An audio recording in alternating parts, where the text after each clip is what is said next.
Legislature will now come to order. Will the clerk please call the roll? Mr. Alcoffer. Mr. Alcoffer is present. Ms. Barnhart.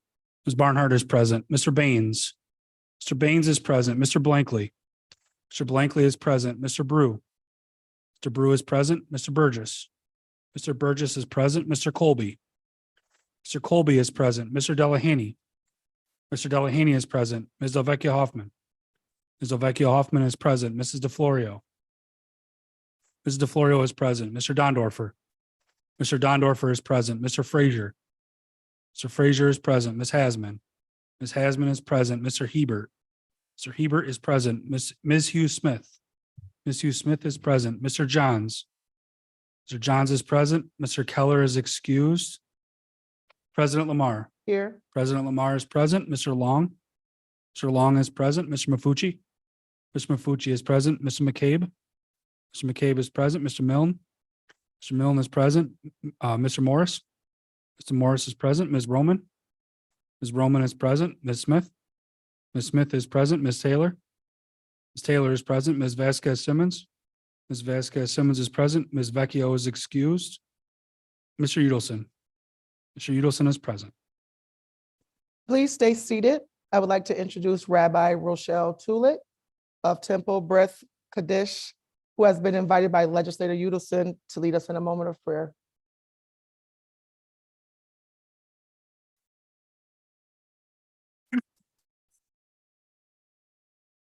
Hine ma tov umanaim shevet achim gam yachad.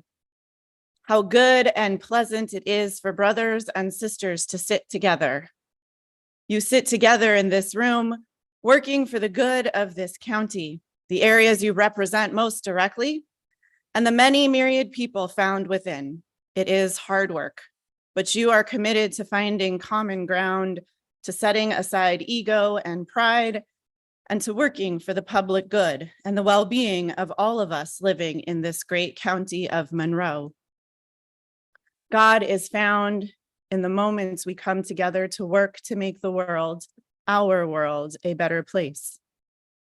God is found when we sit together as brothers and sisters, putting the common good above all else and fighting for justice, equality, and understanding. As you set out tonight to do this meaningful work, I offer the 3 traditional priestly blessings found in the book of Numbers. Yevarechecha Adonai v'yishmerecha. May God bless you and watch over you. Ya'er Adonai panav elecha v'yichuneka. May God be a light to you, guiding you through the challenges ahead, and may God be gracious to you as you make big, sometimes difficult decisions. Yisa Adonai panav elecha v'yasem lecha shalom. May you feel God's presence within you tonight and at all times. May God give you favor, and may God's presence and light always bring you peace. I want to present you with the certificate on behalf of the legislature. Thank you. Please stand as Legislator Mafucci will lead us in the Pledge of Allegiance. Pledge allegiance to the flag of the United States of America and to the republic for which it stands, one nation, under God, indivisible, with liberty and justice for all.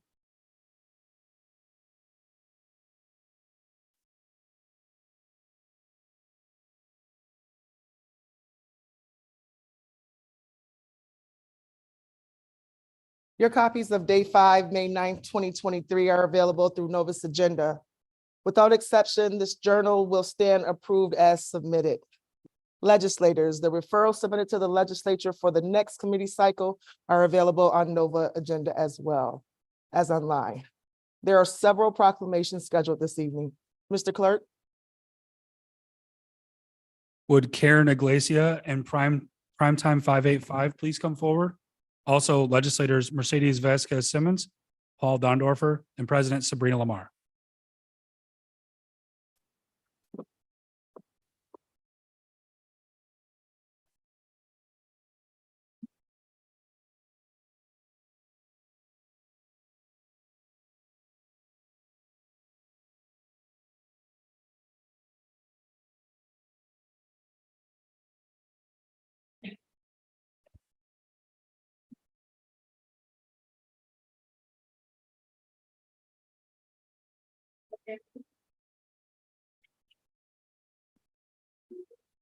The Monroe County Legislature recognizes Primetime 585.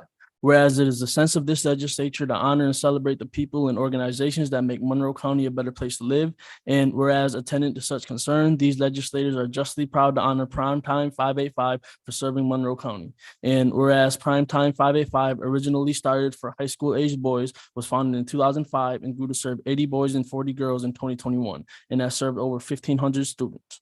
And whereas the program was founded to inspire and empower student athletes to improve communities through service and action by using sports to build genuine relationships with others, to help bridge cultural, economic, and geographical barriers. And whereas Primetime 585 has also brought together young adults and law enforcement through events like Hoopers and Troopers, where they participate in friendly competition, which aids in fostering a relationship between law enforcement officers, young adults, and students. And whereas Primetime 585 allows youth and law enforcement to work together to help combat racism and poverty. And whereas Primetime 585 has been recognized throughout Monroe County and beyond for its events such as Iglesia Free Basketball Program and Primetime 585/Jack LeJour Basketball College Showcase. And whereas Primetime 585 works hard to provide more opportunities to our youth. Now, therefore, let it be known that we, Sabrina Lamar, President, and Mercedes Vasquez Simmons, Legislator District 22, do hereby honor Primetime 585 for their commitment to serving Monroe County on this 13th day of June, 2023.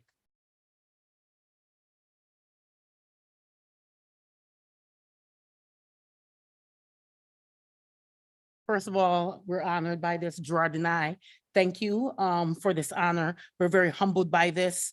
As legislatures, you guys have a lot of different people you could have given this honor to. So we recognize this as something that we will treasure, because to be recognized by the people that make the rules, the laws, and so on and so forth, it's definitely an honor. And I just want to say, especially to Mercedes, thank you for all the differences that you have made. You also use sports in a way to help uplift the Spanish community. We've done some things together. You understand that sports is just as important for the mental health of our young adults. We have over 50 million, we have 50,000 followers, 64 million views to our videos, because we realize that young adults want to be seen, heard. That's all they want. And the mental health of our young adults is one of the things that we've concentrated on over the last 2 years, especially. We have to remember and embrace that it doesn't matter the color of their skin. We go wide range, rural, urban, and suburban. We're one of the only organizations that cross over color barriers, race barriers, and it doesn't matter the haves or the have-nots. We use our platform to bring people together, regardless of their political beliefs, regardless of their color, regardless of how much money they have, because at the end of the day, we're all people. Thank you so much, President Lamar, for this honor, and everyone that honored us. We are definitely, truly humbled by this. Thank you.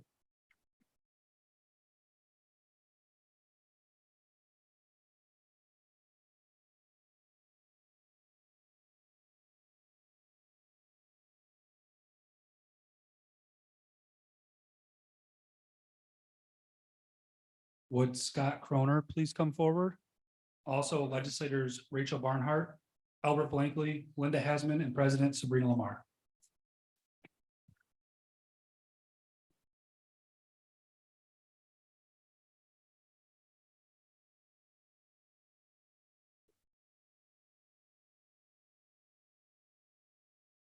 The Monroe County Legislature recognizes Scott Croner. Whereas it is the sense of this legislature to honor and celebrate the people and organizations that make Monroe County a better place to live. And whereas attendant to such concern, the legislature is justly proud to honor Scott Croner for 30 years of service with Masterminds Rochester. And whereas Scott Croner operates Masterminds Rochester and has been vital in its success. And whereas Masterminds Rochester was started by Cypress in Rochester in 1993 with 25 schools. And whereas Masterminds is offered to public, private, charter, and parochial high schools. And whereas Masterminds is an NAQT quiz bowl format game that covers art, biology, chemistry, current events, geography, history, literature, music, political science, pop culture, religion, and sports. And whereas Masterminds helps keep students busy during after-school hours and allow students who may not feel challenged enough by school to elevate and nurture their knowledge and education. And whereas Masterminds Rochester aims to provide students with a meaningful opportunity to represent their school in an interscholastic academic extracurricular activity other than athletics. Now, therefore, let it be known that we, Sabrina Lamar, President, Rachel Barnhart, Legislator District 21, Linda Hasman, Legislator District 23, and Albert Blankley, Legislator District 24, do hereby honor Scott Croner on this 13th day of June, 2023.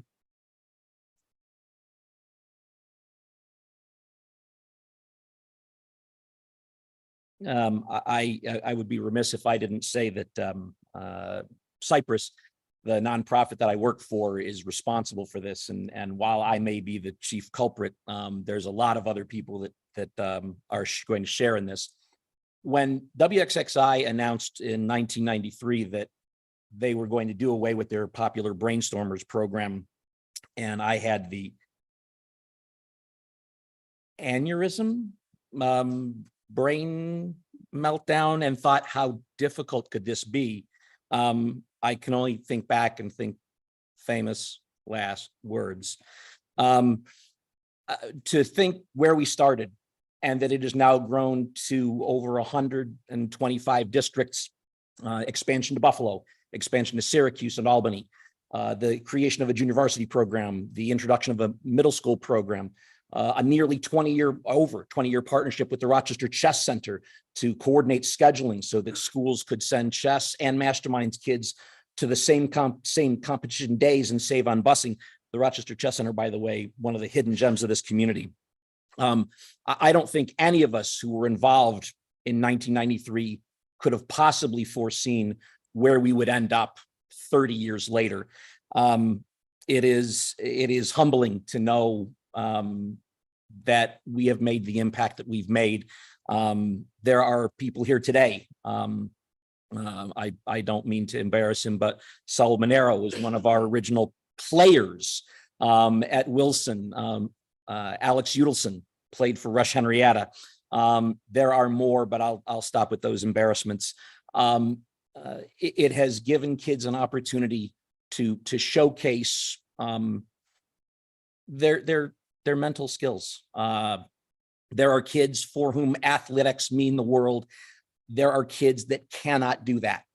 We have had kids in wheelchairs. We've had kids with birth defects. We've had kids with any number of conditions that don't allow them to play sports. Make no mistake about it. I view the kids who've played masterminds and chess and mock trial and all the others, they are varsity athletes. They don't run or kick or swim or turn the double play at the bottom of the ninth. But they are varsity athletes. They represent their school in a competitive environment, and every district that doesn't see them as varsity athletes, give them varsity letters, they are missing the boat. Because if you are ever in doubt about the future, go to a masterminds meet and you walk away going, that kid is my future lawyer. That kid is going to build the nursing home that I'm going to end up in. And those three people are going to be the people that will take care of me before too much longer. So on behalf of every kid that is ever paid and all of the coaches, the only truly indispensable people in the program, for all of them, I want to thank President Lamar and everybody else for this. So thank you.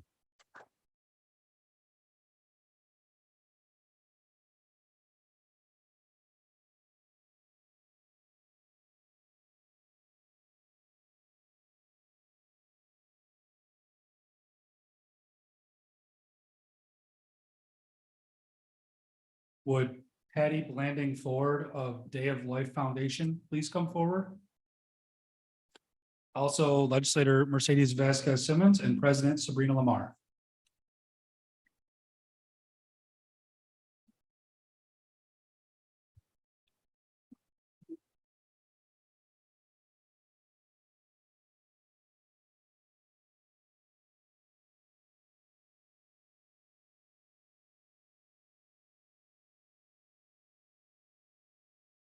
The Monroe County Legislature recognizes Day of Life Foundation, whereas it is a sense of this legislature to honor and celebrate the people and organizations that make Monroe County a better place to live, and whereas attending to such concern, the legislature is justly proud to honor the Day of Life Foundation, founded by Patty Blanding Ford, and whereas the Day of Life Foundation assists within the community by helping families one life and one individual at a time, and whereas the Day of Life Foundation has provided support through access to fundraisers, youth programs, and volunteer opportunities, all essential to positive change and progress. And whereas the organization's events and programs offer many benefits to the community, including providing free masks and book bags with school supplies for school-aged children. And whereas Patty Blanding Ford has put in countless hours and has dedicated herself to service and making positive change in the community. Now, therefore, let it be known that we, Sabrina Lamar, President, and Mercedes Vasquez Simmons, Legislator District 22, do hereby honor the Day of Life Foundation and Patty Blanding Ford on this 13th day of June, 2023.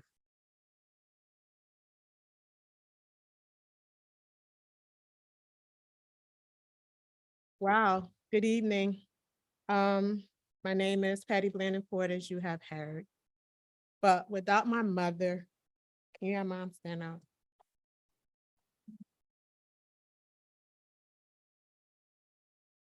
As you see, that is the awesome woman of God.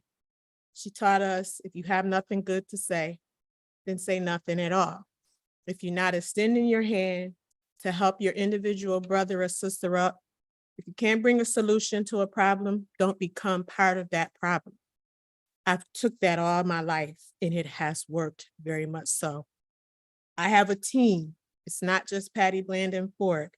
It started with the death of my son, if many of you don't know. And I made a determination to let every youth know they do not have to be a missing piece, but they can become a masterpiece. And that is the sole purpose of Day of Life Foundation. One day, one child, one individual, one family, knowing that they can beat the poverty level, they can be the lack of education, they can be whatever they wish to be. And I thank y'all because you're looking at example. My mother told me that. Thank you.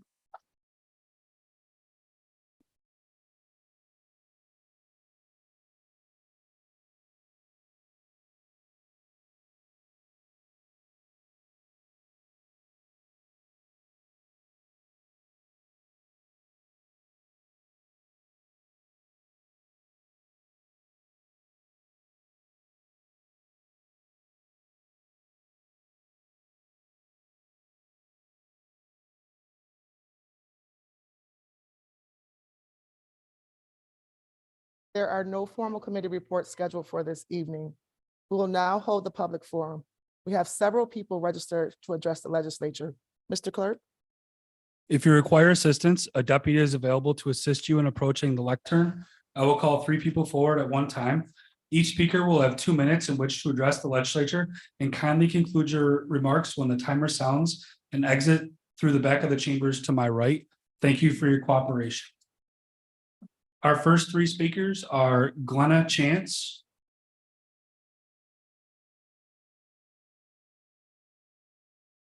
Gloria Forgione, and Kathleen Neidert.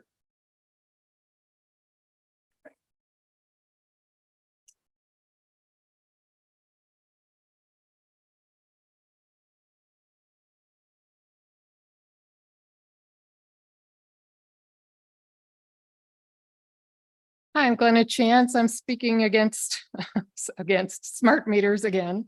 I am going to, for emphasis on the dangers of RF radiation, read a little bit of an article by Arthur Furstenberg, who is an internationally preeminent expert in RF radiation hazards. Racehorses at Churchill Downs. Beginning on April 29th, and in every race on every day thereafter, every horse was fitted with a device they had never worn before. It is a wireless device shaped like an iPhone that fits into the cloth underneath the saddle on the horse's back.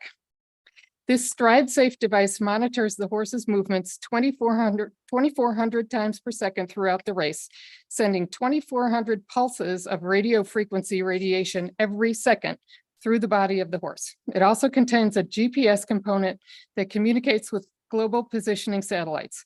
It also communicates with the RFID chip implanted in the left side of every horse's neck, ensuring that the chip also emits radiation throughout the race. And because every racehorse wears horseshoes made of aluminum, which is one of the best conductors, the frequencies that are conducted from both the StrideSafe device and the RFID chip throughout the horse's body are absorbed and re-radiated by its 4 shoes. Each horse then carries not 1, but 6 continuously radiating antennas throughout each race at Churchill Downs. So with 14 horses normally competing in each race, there are 84 antennas among animals in close proximity to one another running around the track. And on April 29th, 2023, horses racing at Churchill Downs began to die during races or suffer such severe injuries during races that they were euthanized. So I'd just like to say, I assume you have less body mass than a horse. The technology is the same. The danger is the same. Don't let RGE do this to you. Just say no. Thank you.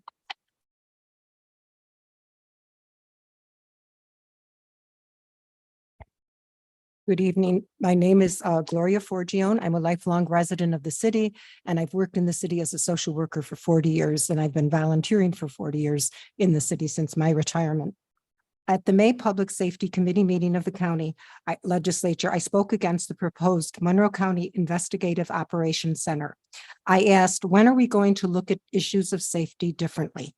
Now I'll ask, why haven't we learned to put money up front that will benefit youth and families rather than at the back end? For years, we have given minimal money to prevention and intervention. We fund programs, but inadequately. I understand the county has been piloting a program with juveniles to hook them up with probation officers within 24 hours of their offending. I applaud this, but how many POs are we adding so that we can actually do prevention? Are caseloads less? Would not some of the money going for the RIOC be used to enhance probation services and other necessary services that children and families need? Could not that money be better spent to provide nighttime childcare for caretakers who work evenings? Maybe that would help that 10-year-old who has been inside of the police car twice already and whose grandmother works evenings stay out of mischief. And that's not a made-up situation, just ask the school. So once again, I will ask, when will we ever look at safety in a different light? When will we put services up front to address the problem before it is a community issue? If your children or your grandchildren were in need, would you look to the RIOC for help? I don't think so. The children we are concerned for are our children. We are a community. We take care of the most needy and the vulnerable. The Rochester Investigative Operations Center will not do this. Thank you.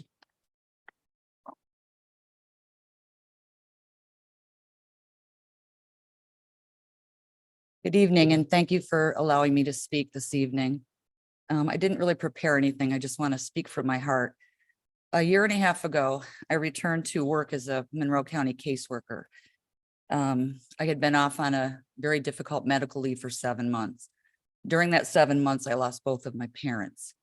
I returned to work in December, 2 Decembers ago. January, my car was stolen by one of the kids that I was working with. She got in an accident that night. I had to get the car fixed. 6 days later, I had to drive her somewhere again.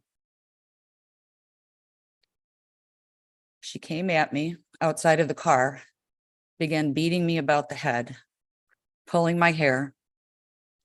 She grabbed my keys, ran to my car. She grabbed a lighter, lit my hair on fire. She jumped into my car to try and steal it again. I reached in there, tried to pull the keys out, tried to do anything to not let her steal my car again. She bashed me in the face, glasses went flying, crushed. She put the car in reverse. The door was still open. The door took me down, dragged me, and then ran me over.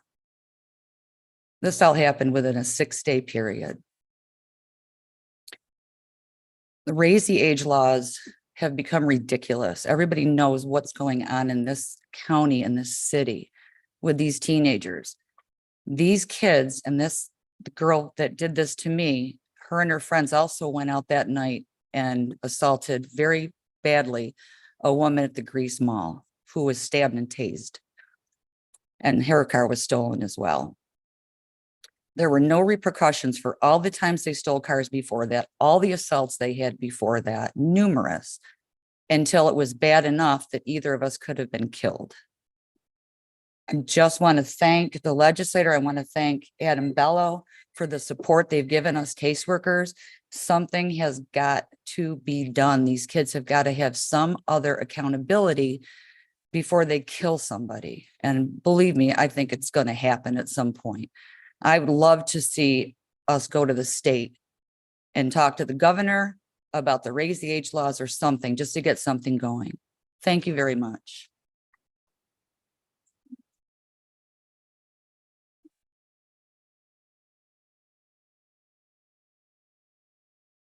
Our next three speakers are Curtis Pound, Loretta Morel, and Sherry Halliday Kwan.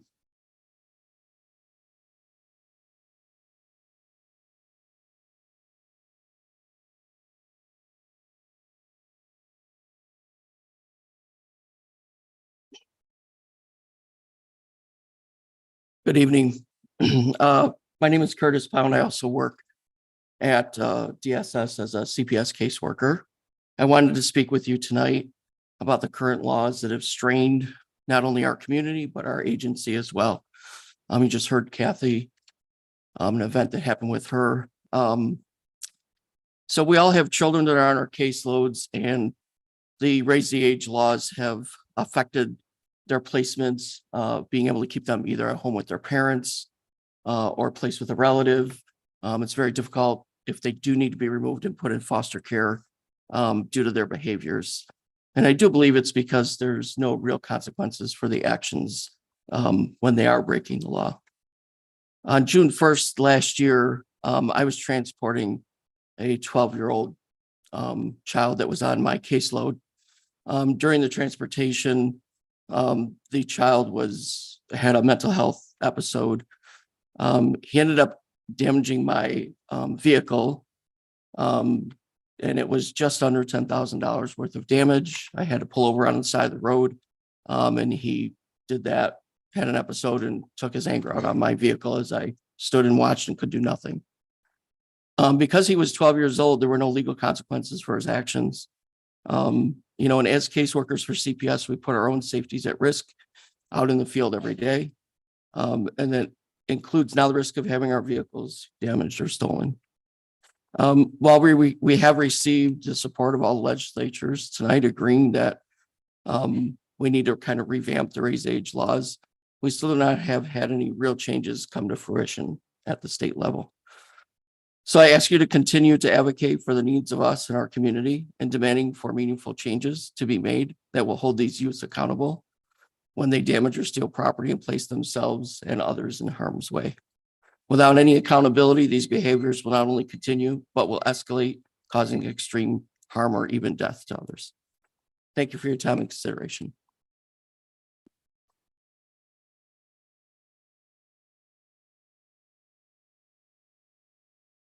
Good evening. My name is Loretta Morel. I'm a resident of Greece, and I also grew up there. I'm here tonight representing Color Greece Green and the Federation of Monroe County Environmentalists. First, I would like to thank all of you for approving and moving forward with phase 1 of the Climate Action Plan. And those LED lights are the nuts. I really love them.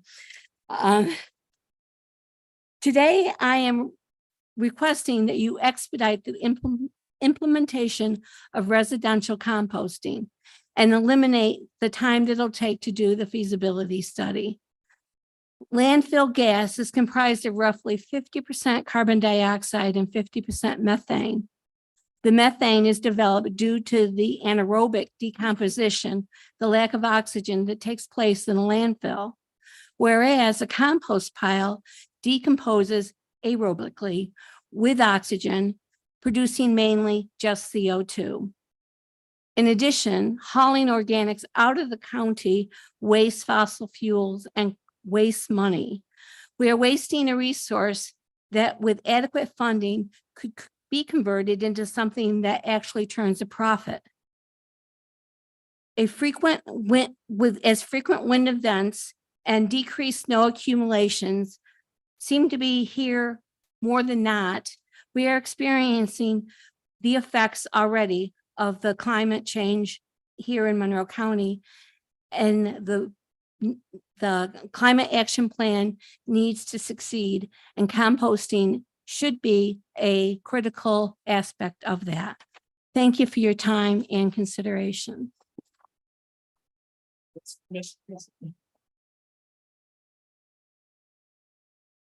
Good evening. I'm the Reverend Sherry Halliday Kwan. I'm the lead minister of First Unitarian Church of Rochester, and I'm a resident of South Market View Heights. And I am here because, like you, I am called to serve the public good. Unlike you, as politicians who people primarily engage with when they're pissed off, people come to me as a minister because they're scared or they're worried or they don't know what to do next.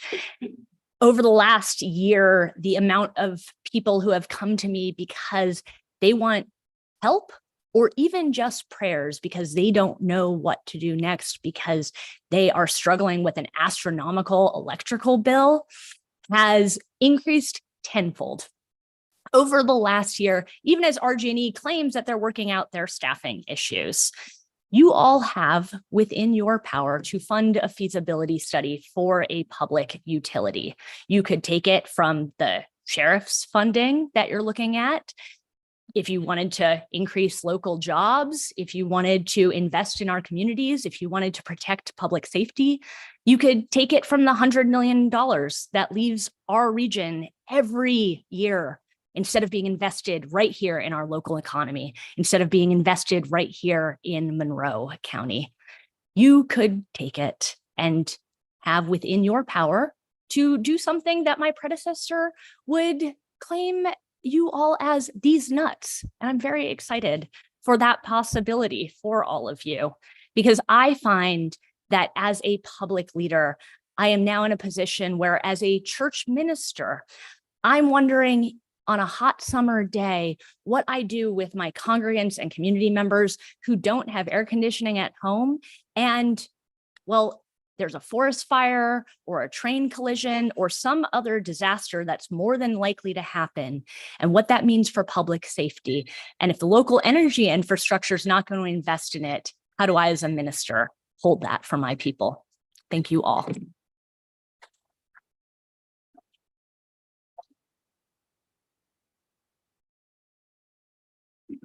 Our next three public speakers are Olivia Rich,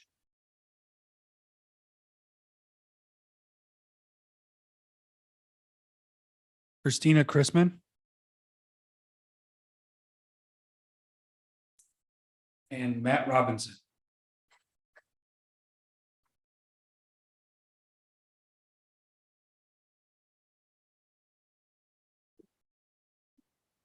Hello, all. My name is Olivia Post-Rich, and I am the chair of the Rochester chapter of the National Lawyers Guild.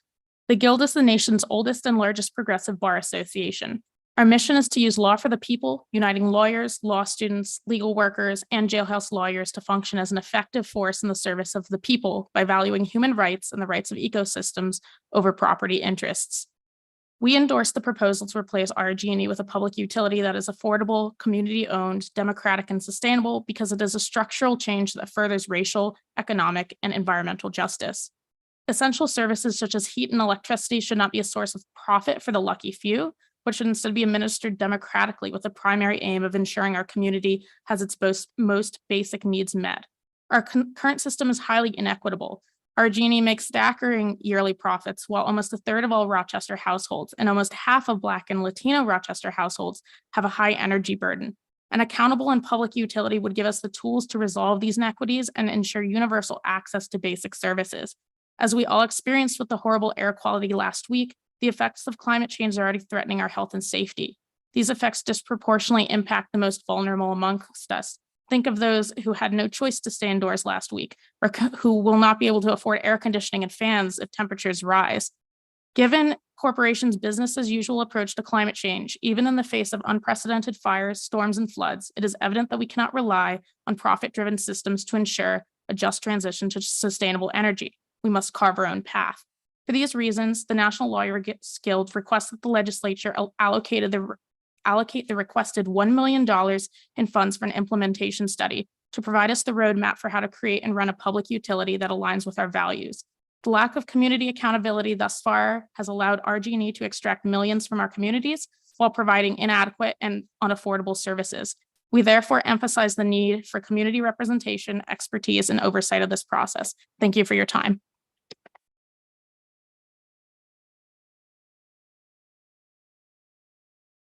Hi, everyone. I'm Christina Chrisman, President of the Federation of Social Workers. I'm here to talk to you about two things tonight. The first is the Rochester for Energy Democracy campaign through Metro Justice. Our membership voted to support and endorse this campaign. We're asking you to please allocate $1 million towards the implementation study. We feel it's a valuable resource for our community. The other issue I'm here about tonight is the safety of our caseworkers.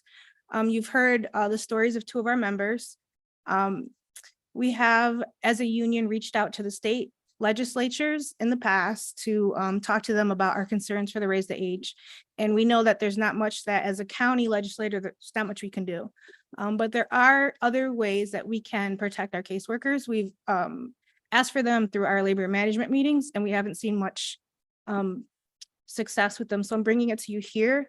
Specific measures that we requested include a task force of specified law enforcement representatives available to go out with our caseworkers on an as needed basis, instead of them waiting sometimes up to 3 hours for the local law enforcement to respond when they're in emergency situations.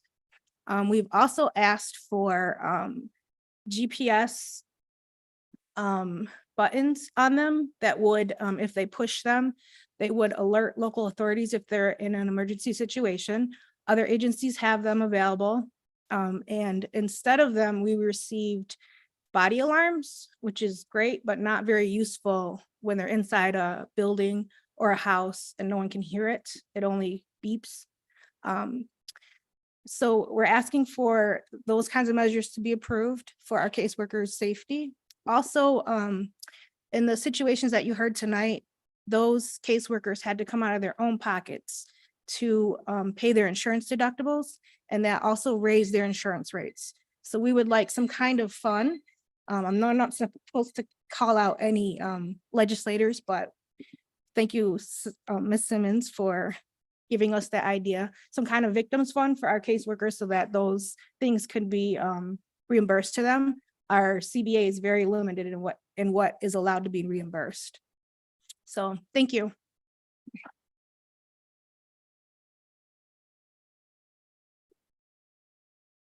Good evening. My name is Matt Robinson. I'm a homeowner in Irondequoit, and my family and I live in the Parkside neighborhood. I'm here tonight to ask that the county legislature commit $1 million in county funds towards an implementation study to form a public utility for our region. I'm with the good Reverend, take it from wherever you can get it and put it towards this, please. My family's experience with RG&E this year alone has included the following: overestimation of our gas bills to the point where we were almost 3 months ahead on our gas payments, 4 separate instances of RG&E withdrawing anywhere between $20 and $80 more from our account than what appeared on our bill, a bill we received in March, this is the best one here, for $10,628.76 for gas that RG&E claims we used over the course of 2 months last fall. 3 separate shutoff notices that we received while they were looking into one of our many issues. More than 25 hours spent on the phone with customer service trying to resolve these issues, and then countless broken promises that we'd receive a call back in the next few days with answers, which never happened. I know that we're not alone, because when I shared our list of complaints at the last meeting of the Parkside Neighborhood Association, every single household represented in that room had experienced similar issues. Now, our association meetings are often very lively conversations. We had 30 people in that room, and that means there were 30 different and very passionate ideas about like refuse handling in the neighborhood. However, every single person in that room was in line on this issue. They all agreed. In fact, our neighborhood is now so interested in learning more about how to create a public utility that we've invited the folks from Rochester Energy Democracy to come to our next meeting so that we can consider formally supporting this effort. Now, the problems that my family has faced have nothing to do with RG&E's employees. I've got no problem with the company's labor, but these are not accidents. These aren't the fault of some poorly trained employee. They can't be accidents when the same issues happen over and over, and every single issue leans in RG&E's favor financially. The time for second chances is over. I'm not asking RG&E for better service. I am not asking RG&E for anything. I am asking you, the county legislature, to please commit $1 million in county funds towards an implementation study immediately so that we can at least see if that would be better for our community. Thank you.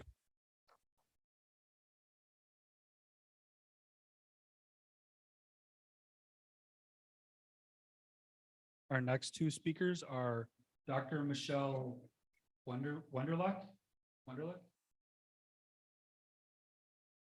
and Michael Marshall.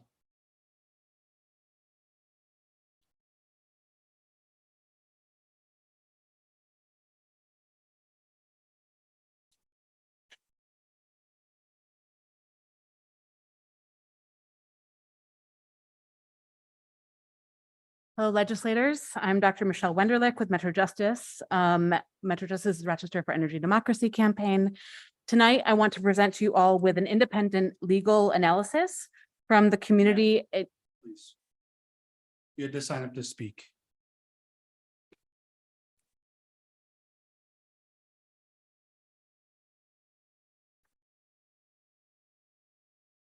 Sorry about that.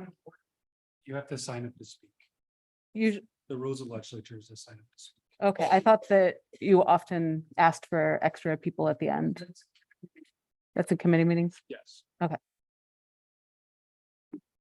Okay, so tonight I wanted to present you all with an independent legal analysis from the Community Engagement Legal Clinic at the University of Buffalo School of Law that clarifies that there are no legal barriers to community stakeholder participation in the development of a request for proposals for a municipalization implementation study. I wanted to excerpt a few sections for you. A long line of precedent in history establishes that competitive bidding requirements do not apply to contracts for professional or technical services. There is absolutely no New York state law preventing community stakeholders' involvement. Community participation is a matter of local choice, not state law.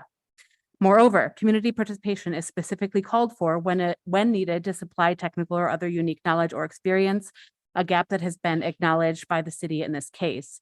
The context of municipalization is one of local self-determination. This RFP is of utmost relevance and importance to the local community. Robust participation by community stakeholders is necessary precisely to ensure fairness, transparency, and accountability in the RFP process and in selecting a suitable contractor for the municipalization feasibility study. Given that incumbent utilities may, by virtue of their position and resources, enjoy easier access to government decision makers, direct community participation in the development and evaluation of the RFP is a necessary and appropriate measure to ensure fair representation of the diverse public interests at stake. Including community stakeholders at an early stage would further ensure that community priorities are clearly reflected in the RFP and evaluation criteria, enhancing the transparency of the decision-making process. Metro Justice's proposed legislation as to the study is legal, thorough, and ensures real community oversight and transparency needed. Those are all excerpts from the legal brief. The lawyers who wrote this brief are open for discussions with you all. What is clear is that you need to act. I leave you with copies of the brief and look forward to continuing our conversations on the topic. Thank you.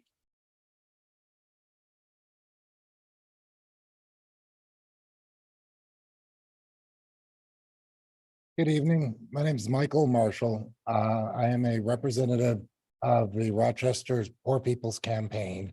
I'm a citizen resident here in Rochester in the 19th Ward. I come before you, ladies and gentlemen, on behalf of the Red Initiative and Metro Justice. We at the Poor People's Campaign endorse this campaign. We believe that to be effective and to be representative of the constituents in our communities, that we should have control and we should have a voice an agency in things that impact our lives directly, such as utilities. Now, I had a number of organizations and friends who were back here in February, giving you all a list of all their concerns and complaints surrounding RG&E. So I need not go over all of that, but I am here to appeal to you in a very direct and very humane way. This is a policy issue, it's a policy decision, but it's something that impacts people's lives directly. So I ask you on a very moral level, listen to your constituents, listen to the organizations and the people who come before you and ask for your support as legislators. Please fund this study. Fund this so that we can get some good, clear answers and directions to address the needs of the elderly, the poor, the marginalized, and the disenfranchised in our community, because it is not a question about the corporate interests and the corporate issues. It's a question about meeting the needs of the citizenry of our community. We work directly with faith organizations. We work with other social action organizations, and they all have come before you repeatedly asking for this study to be funded. So I reach out to you in earnest, and I thank you for your time and consideration.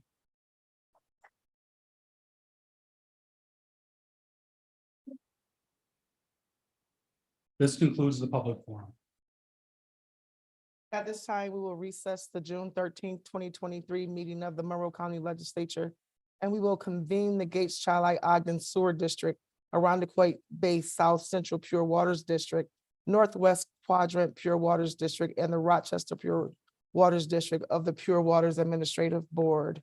If there are no objections regarding the referral 23-0149, we will adopt all four districts with one vote. The clerk will see to it that individual motions and resolution numbers are assigned to each. Mr. Clerk, please note the attendance and read the first item on the agenda. PWeb agenda item numbers 1, 2, 3, and 4. Referral number 23-0149, authorizing contracts with Bergman Associates, architects, engineers, landscape architects, and surveyors, Fisher Associates, Geo Cove, and Wendell WD Architecture, Engineering, Surveying, and Landscape Architecture for geographic information term services. Moved by legislator McCabe, seconded by legislator Smith. Is there any discussion? Seeing none, all in favor say aye. Any opposed? Item carries. We will now recess the Gates Chili Ogden Sewer District, Arundequoit Bay South Central Pure Waters District, the Northwest Quadrant Sewer District, and Rochester Pure Waters District, and adjourn the Pure Waters Administrative Board. The June 13th, 2023 meeting of the legislature is reconvened. We will now proceed with the consideration of local laws. Will the clerk please read the first item on the agenda? Item number 1, referral 23-0171.LL, enact a local law amending the Monroe County purchasing law to allow procurement on the basis of best value. Moved by legislator John, seconded by legislator Smith. This is for introductory purposes only. Next item.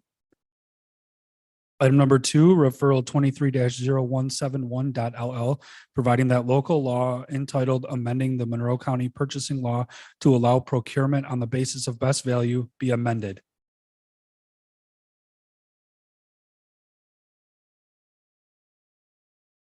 Moved by legislator Brew, seconded by legislator Smith. Is there any discussion? Seeing none, all in favor say aye. Any opposed? Item carries. Next item. Item number 3, referral 23-0171.LL, providing that local law entitled amending the Monroe County purchasing law to allow procurement on the basis of best value be tabled. Moved by legislator John, seconded by legislator Smith. This is to table. All in favor say aye. Any opposed? Item carries. Next item. Item number 4, referral 23-0171.LL, fixing a public hearing on local law entitled amending the Monroe County purchasing law to allow procurement on the basis of best value. Moved by legislator John, seconded by legislator Smith. This is to set the public hearing. Is there any discussion? Seeing none, all in favor, say aye. Any opposed? Item carries. Next item. Item number 5, referral number 23-0181.LL, enact a local law entitled Monroe County Fair Chance Employment Act.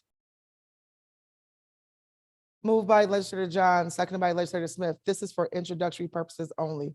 Next item. Item number 6, referral 23-0181.LL, providing that local law entitled Monroe County Fair Chance Employment be tabled. Moved by legislator John, seconded by legislator Smith. This is to table. All in favor, say aye. Any opposed? Item carries. Next item. Item number 7, referral 23-0181.LL, fixing a public hearing on local law entitled Monroe County Fair Chance Employment Act. Moved by legislator John, seconded by legislator Smith. This is to set the public hearing. Is there any discussion? Seeing none, all in favor, say aye. Any opposed? Item carries. Next item. We will now proceed with consideration of motions, resolution, and notices. Will the clerk read the next item on the agenda? Item number 8, referral number 23-0144, adopting 2024-2029 capital improvement program.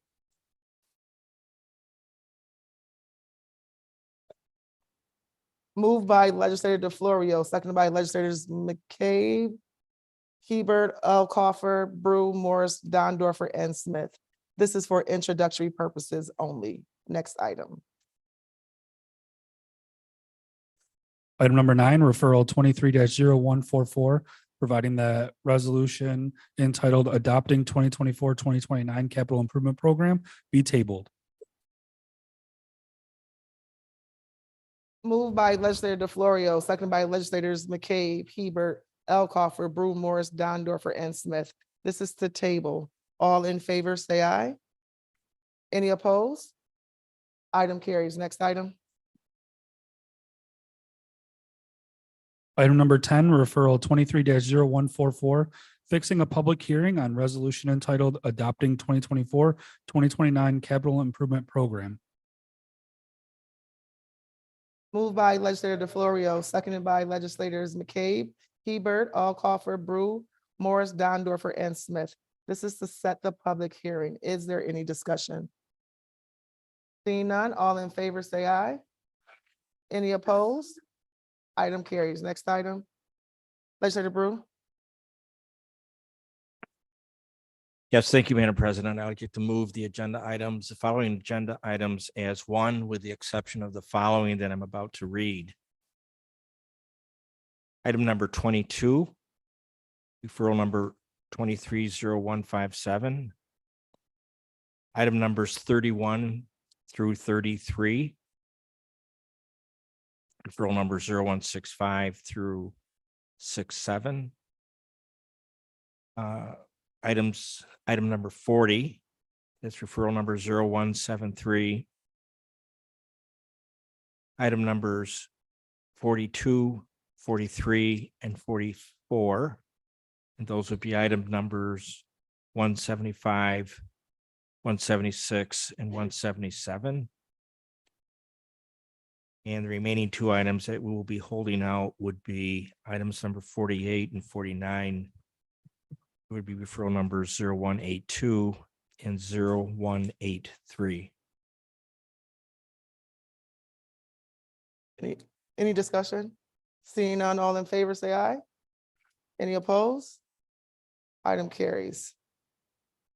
And just for clarification, that was moving agenda items 22, 31, 32, 33, 40, 42, 43, 44, 48, and 49. Is that correct?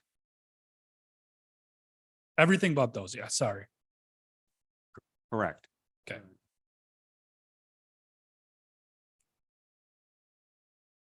So we should be on item number 22. Item number 22, referral 23. You did vote. We did you did not? vote. Did vote. All in favor, say aye. Any opposed? Item carries. Could have sworn she said. all You're in welcome. favor. Thank you. All right. Item number 22, referral 23-0157, approving 2023 annual action plan for housing and community development in suburban Monroe County and grant submission to U.S. Department of Housing and Urban Development. Moved by legislator DeFlorio, seconded by legislator Smith. Is there any discussion?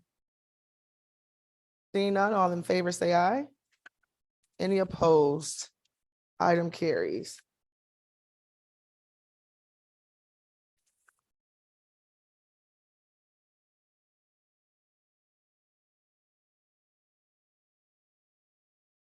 Item number 31, referral 23-0165, approving and adopting updated 2023 Monroe County Hazard Mitigation Plan. Moved by legislator Dondorfer, seconded by legislator Milne. This is for introductory purposes only. Next item. Item number 32, referral 23-0165, providing that resolution entitled approving and adopting updated 2023 Monroe County Hazard Mitigation Plan be tabled.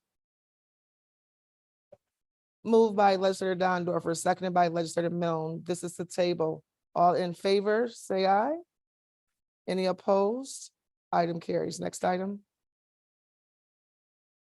Item number 33, referral 23-0165, fixing a public hearing on resolution entitled approving and adopting updated 2023 Monroe County Hazard Mitigation Plan. Moved by legislator Dondorfer, seconded by legislator Milne. This is to set the public hearing. Is there any discussion? Seeing none, all in favor, say aye. Any opposed? Item carries. Next item. Item number 40. Item number 40, referral 23-0173, appropriating fund balance to establish research strategy and development team within Department of Finance and authorizing creation of 10 new positions. Moved by legislator Smith, seconded by legislator Delahanty. Is there any discussion? Go ahead, legislator Colby. You, Madam Chair or President. This department's going to be under the Department of Finance. Are all the employees going to report to the finance director?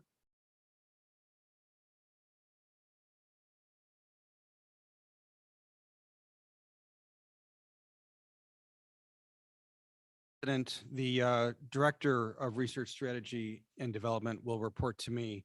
The line staff will report to the Director of Research Strategy and Development. To you, Madam President, during committee, there's some confusion because during some of the committee discussions, some of these employees will be embedded in certain departments.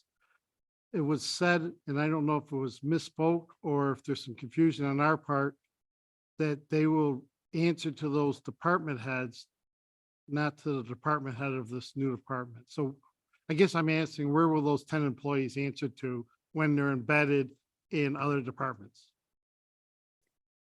Madam President, organizationally, from a civil service perspective and a bunch of other statutes pertinent to the other departments such as public health, human services, mental health. Organizationally, those staff have to reside in those other departments. During committee, I believe I gave a terrible analogy of how variety of law enforcement agencies, federal marshals, sheriff's office, RPD, will get together on a task force and work as a team to carry out some endeavor. That is what the expectation is for the staff of research development. Even though three of these positions will reside, four of these positions will reside organizationally in other departments, That's just really a function of the legalities around the systems that this team intends to extract data from. You have to have a basis for accessing those systems. And this analogy of a task force is our mechanism to do that. Thank you. The only other question I have is through you, Madam Chair. This is a department or a group of 10 people. You need a department, a chairman and a deputy chair for an organization this small. Through you, Madam President. Madam President, I guess organizationally, it's being established within finance as a division. Our division heads like real property, controllers, financial services have division heads at different pay groups, 21, 22, and 23. This division will have a group 22 division head, which we are calling the Director of Research Strategy and Development, and a group 20 assistant director, who is a PhD, and the person who academically can design and implement our research projects. Thank you. Is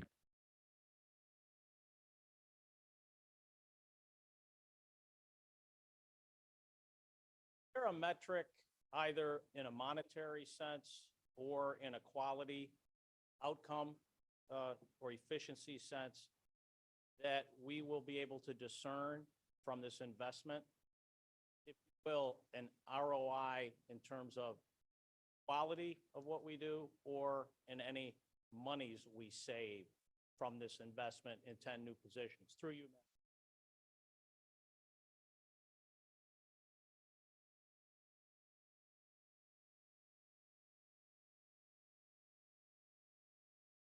Through you, Madam President, we do not have a metric per se at this point. We are gathering the team as we speak. We believe that there is some due diligence that must be conducted before we can provide any clear metrics and anticipated outcomes at this moment.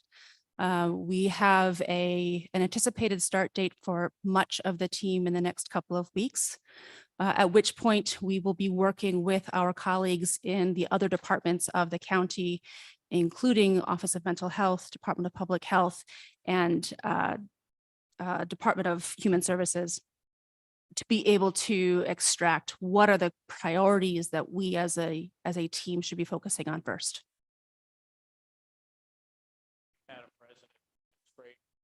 Will these employees assist in or support efforts to discern waste or any kind of, if you will, leakage of dollars as large organizations with $1.3 billion budgets can sometimes have?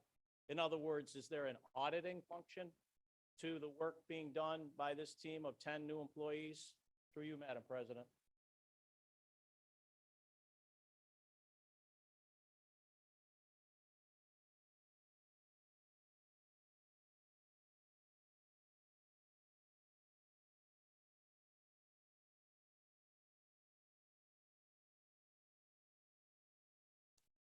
The purpose of this team is less about an auditing function of the programs and the investments of the county, but rather the impact of the work that the programs are conducting. Are we, in fact, as a community, moving needles that we are, in fact, investing millions of dollars in? Through you, Madam Chair. Thank you. And one final question through you, Madam Chair. Would this include many of our partners in the community that we have funded, for instance, ARPA funds, millions and millions of dollars that appropriated to support the efforts of community-based organizations? Effectiveness of those dollars. Through you, Madam Chair, a sister component of this team is the ARPA team. So a major part of the research that we'll be conducting will be reviewing the work specifically under the ARPA guidelines and requirements. But in addition, we are taking that to another level, to a more scientific research level with this research strategy and development team as well, to not only see the effectiveness of the dollars spent on that ARPA level and the $144 million, but also the effectiveness of moving the community needles that we are intending to move.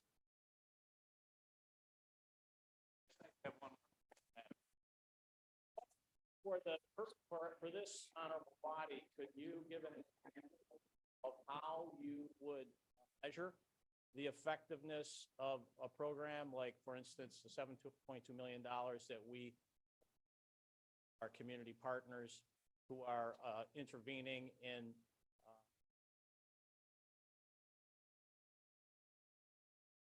Cameron Ministries, Southwest neighborhood. What would be an example of how you would discern the effectiveness of the dollars spent?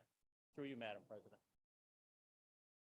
Through you, Madam President, we are conducting a more in-depth and more rigorous review of the ARPA dollars and the ARPA programs based upon guidance from Treasury, but also an additional level of impact evaluation based upon input that we were provided from the community last fall. We are utilizing 3 different reporting mechanisms for each entity who is being funded by the ARPA funds, one of which includes an in-depth individualized data report that includes not only the services provided based upon the agency's statement in their RFP that they would provide, but also the impact of that work. So whether they in fact received a job, if that job was received, how much additional money are they going to be receiving? What type of additional hours might they be receiving? So not only just what and who are they serving, but what is the end result of that service? I vote on stuff like this.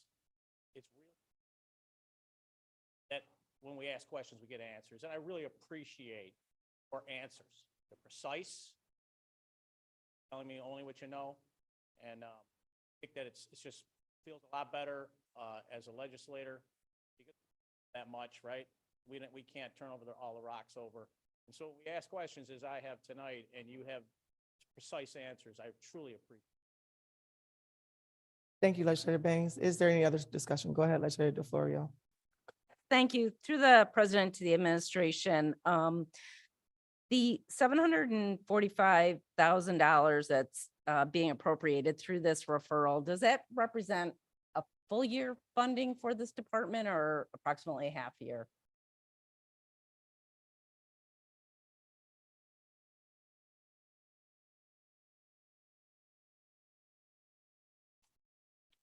Madam President, if I'm going to be confined to that, it's roughly half a year, but honestly, this includes expenses for some startup costs as well. Setup costs for the establishment of a desk and some computers and phones, and for a redesign of the available office space over at Monroe Community Hospital, in which this team will reside. So from a staffing perspective, it's about half the year, but it's more money because of the one-time cost. It's like I'm just going to call it 150 grand in startup costs. Thank you. Through the president then to the administration. So what's your approximate budget figures then for next year for this department? Madam President, it's in the ballpark of $1.2 million. I would like to note that the team director and assistant, what we're calling the assistant director, are working on applications to at least 3 community foundations who are very interested in partnering with this team to provide substantial funding to the operations. Thank you. That's good news. Through the president to the administration. So are the individuals then already in place for the director and assistant director positions? I mean, have you already done those hires? Yes, Madam President.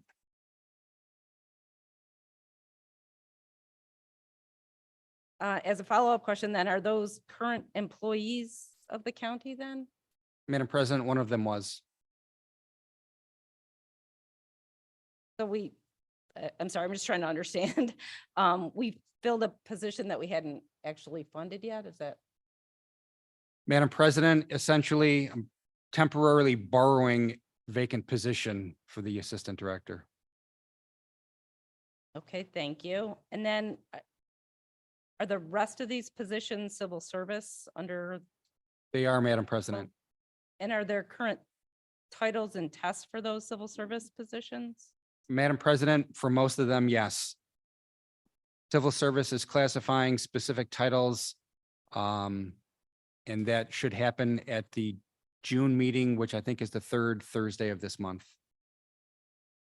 Thank you. And then through the president to the administration, so when is the, I guess I'm just not 100% clear of the entire process with getting titles established and developing a test and a list.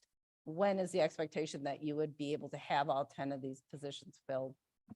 Madam President, over the month of June, July, and August, civil service, it is a process.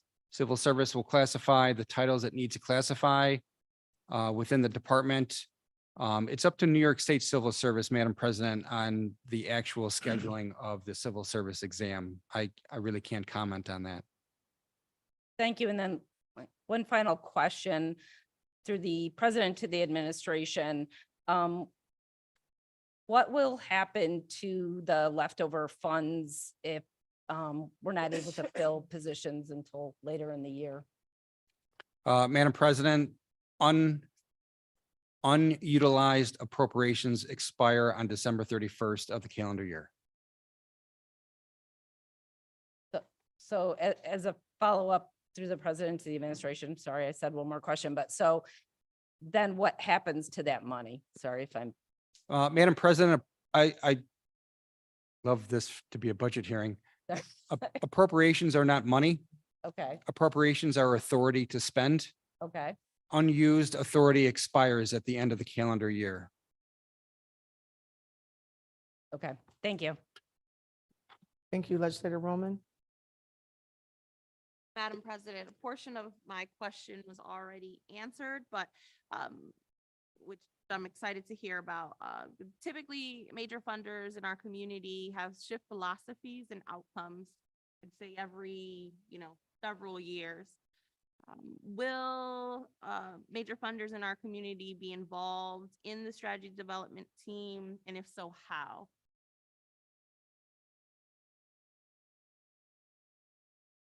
Madam President, we have been working with 3 groups with the anticipation that we'll be working with additional philanthropic partners. And we are asking them to join as financial investors, to join as advisory committee members to support and advise the work of the researchers to ensure that we are not building any wheels that already exist, shall we say. Okay, thank you.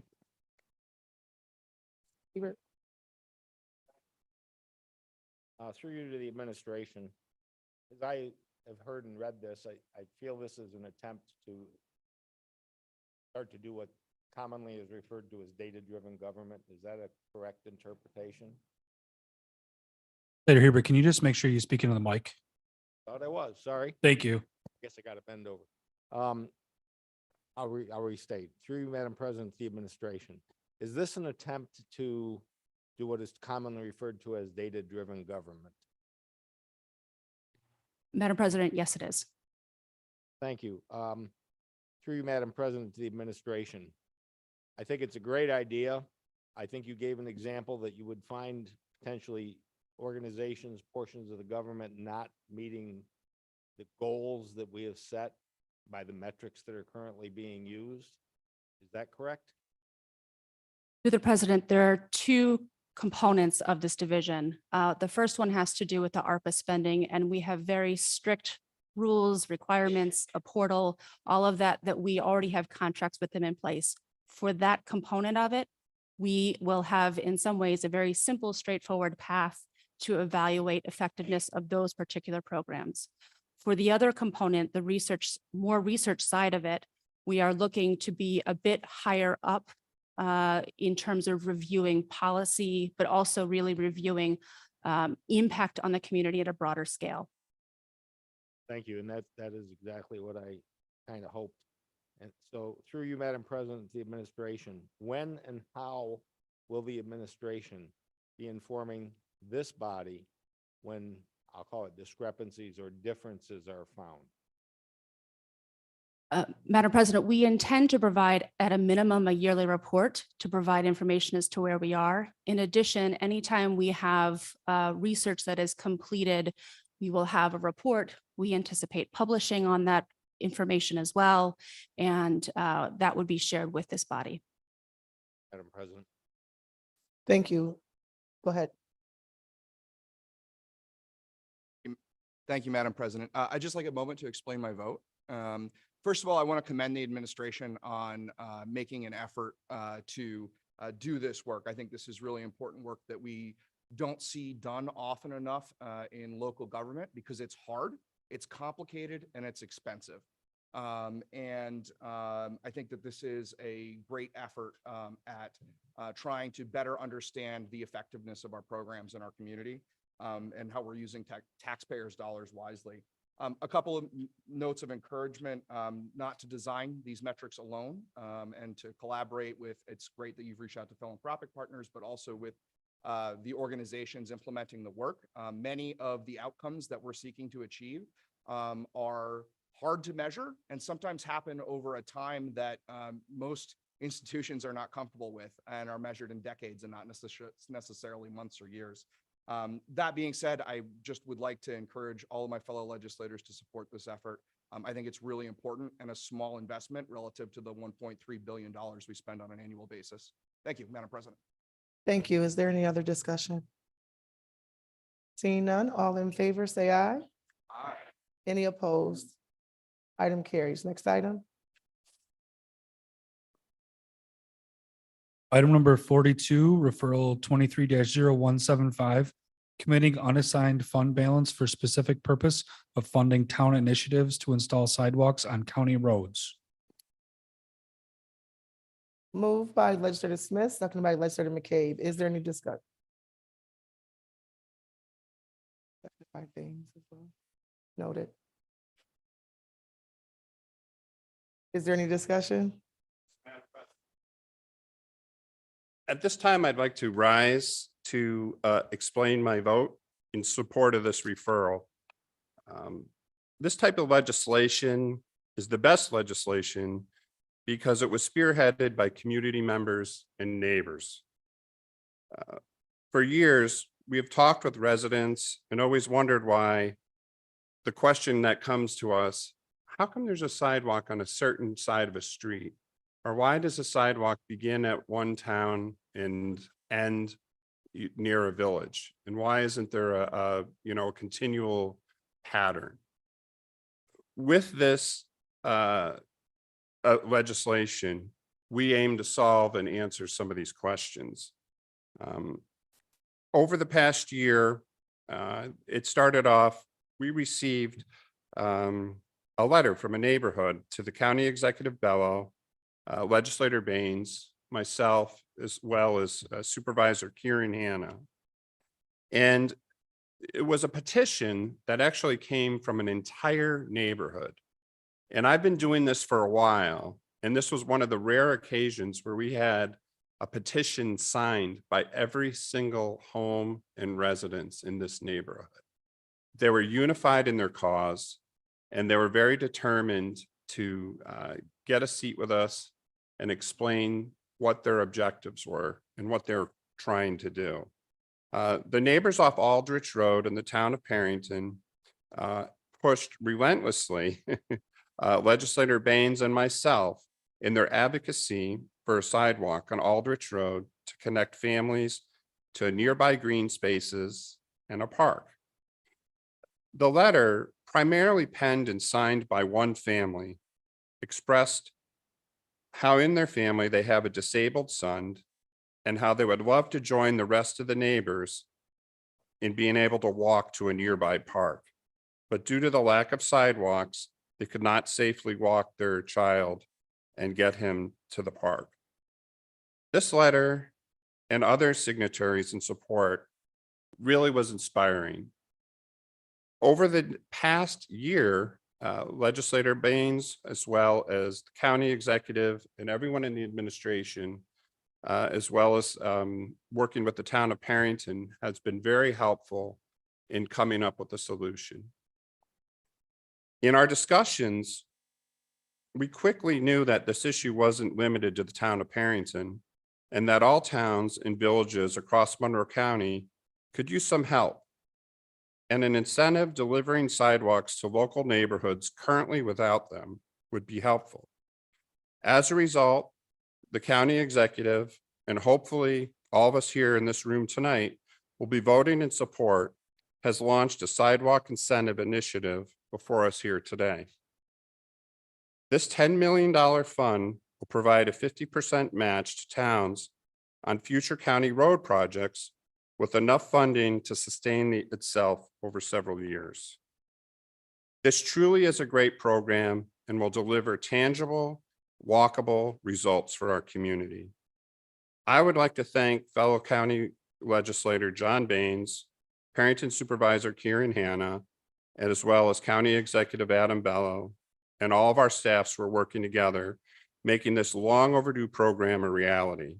And most importantly, to the neighbors of Aldrich Road in Perrington, a sidewalk is coming soon. Thank you. Legislator Baines. I'd like to explain my vote also. Thank you, Legislator Delahanty. We were talking about this sidewalk, and this is in part for my colleagues in the legislature, and said to the deputy county executive, I said, have we ever paid a penny for a sidewalk? Said never in the history of the county, to his knowledge. Well, I think we ought to have a fund that everybody has fair access to, not just for this project. Deputy county executive told me, thought I was crazy. And I shared with him that I'm quite familiar with that response to my ideas. It happens quite a bit. But of this, and I think Legislator Sean Delahanty captured it in part, is we can get things done that can bubble up, especially when we collaborate and we work with our partners in government at the town, village, and city level. So I'm excited that this project will get rolling. For those people who were not present for the committee meetings, this is not a sidewalk fund per se, in the sense that sidewalks will be built by themselves. These sidewalks will be built when the county is redoing a road. Generally speaking, when we do this type of work, infrastructure work, it has to be integrated and coordinated with all of the infrastructure involved in a roadway, which, as you know, is complex and very layered. So I'd encourage all my colleagues in the legislature to do what we did, and that is to bring forward projects because I'm excited about this. I grew up, had no access to a vehicle. I lived in a family with 12 people, one car and one driver who wasn't going to drive anybody anywhere. So walking was what we did. And I believe that sidewalks, crazy enough, are the greatest engine of mobility that we can invest in. And so I'm delighted to co-sponsor this, second it, and vote for it tonight. Thank you. Legislator Baines, is there any other discussion? Go ahead, Legislator Hughes Smith. Thank you, Madam President. Through you to the administration, I'd just like to express my appreciation for this referral and the remarks from Legislator Delahanty hold very true, certainly for members of my community and in my neighborhood, where sidewalks along the county road, make it possible for our mobility challenged neighbors to access green space and interact with our community. So I look forward to voting in favor of this. Thank you. Is there any other discussion? Seeing none, all in favor, say aye. Any opposed? Item carries. Next item. Item number 43, referral 23-0176, amending 2023 operating budget of Office of the Sheriff to provide adequate staffing for Police Bureau and establishing Regional Investigative Operations Center by appropriating unassigned fund balance, amending 2023 capital budget, increasing funding for the project entitled Sheriff's Vehicle Replacement, authorizing creation of 43 sworn and civilian positions, and authorize an interfund transfer. Moved by legislator Dondorfer, seconded by legislator Smith. Is there any discussion? Go ahead. Thank you. If I could, I'd just like to explain my vote. Our community is facing a crisis every single night in our city streets. We sit here and we watch in dismay as crime is occurring in our counties, from smash and grabs to car thefts, to cars driving down sidewalks in front of schools and at kids as they are trying to go to class. We've heard today from some of our speakers that the nonsensical policies pushed on us from Albany are removing criminal accountability and making matters even worse. The men and women in our law enforcement need all the support that we can provide them. Currently, Monroe County has 1 deputy per 3,600 residents, and that's less than half the national average. Barely meeting minimal staffing levels. If a deputy is out sick, loses a family member, or has a baby, our deputies are forced to cover even more area and cover more mandated overtime. This is simply unacceptable. The violence has to stop, crime has to stop, and our dedicated men and women of law enforcement must have the resources and manpower they need to stop it. That is why this investment is so important. Adding over 40 additional sworn deputies will decrease service area and overtime, meaning more direct deputy coverage and less burnout. It will also increase law enforcement morale by allowing officers to be with their families during that loss of a loved one, or with a new baby after birth, or simply letting them get some well-deserved rest. More deputies will also mean a faster response time, something that could be the difference between life and death.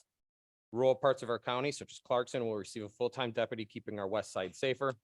This investment is also important in including the establishment of the Regional Investigative Operations Center, also known as REOC. This will provide cutting-edge multi-jurisdictional hub to allow a more timely response to criminal activity. This will facilitate and improve the time-sensitive nature that many crimes carry, such as smash and grabs, child abductions, car thefts, and allow a collaboration between departments. This is another essential element of this referral that will give law enforcement the tools needed to do their jobs more effectively. The foremost duty of elected officials is to protect the community that we serve, and this is true in our community now more than ever. The safety of our residents is paramount, and we must do all that we can to protect our neighbors, and this legislation will do just that. I'd like to thank Sheriff Baxter for proposing this justified and needed expansion for his dedicated public safety, County Executive Bello for his support and collaboration, along with my colleagues in the legislature who will hopefully vote for this important improvement to better the safety of our community. I know my neighbors in Penfield will be better protected as a result of this vote tonight. Thank you. Thank you, legislator Dondorfer. Is there any, legislator Smith? President, I just want to say a few words to echo what legislator Dondorfer stated.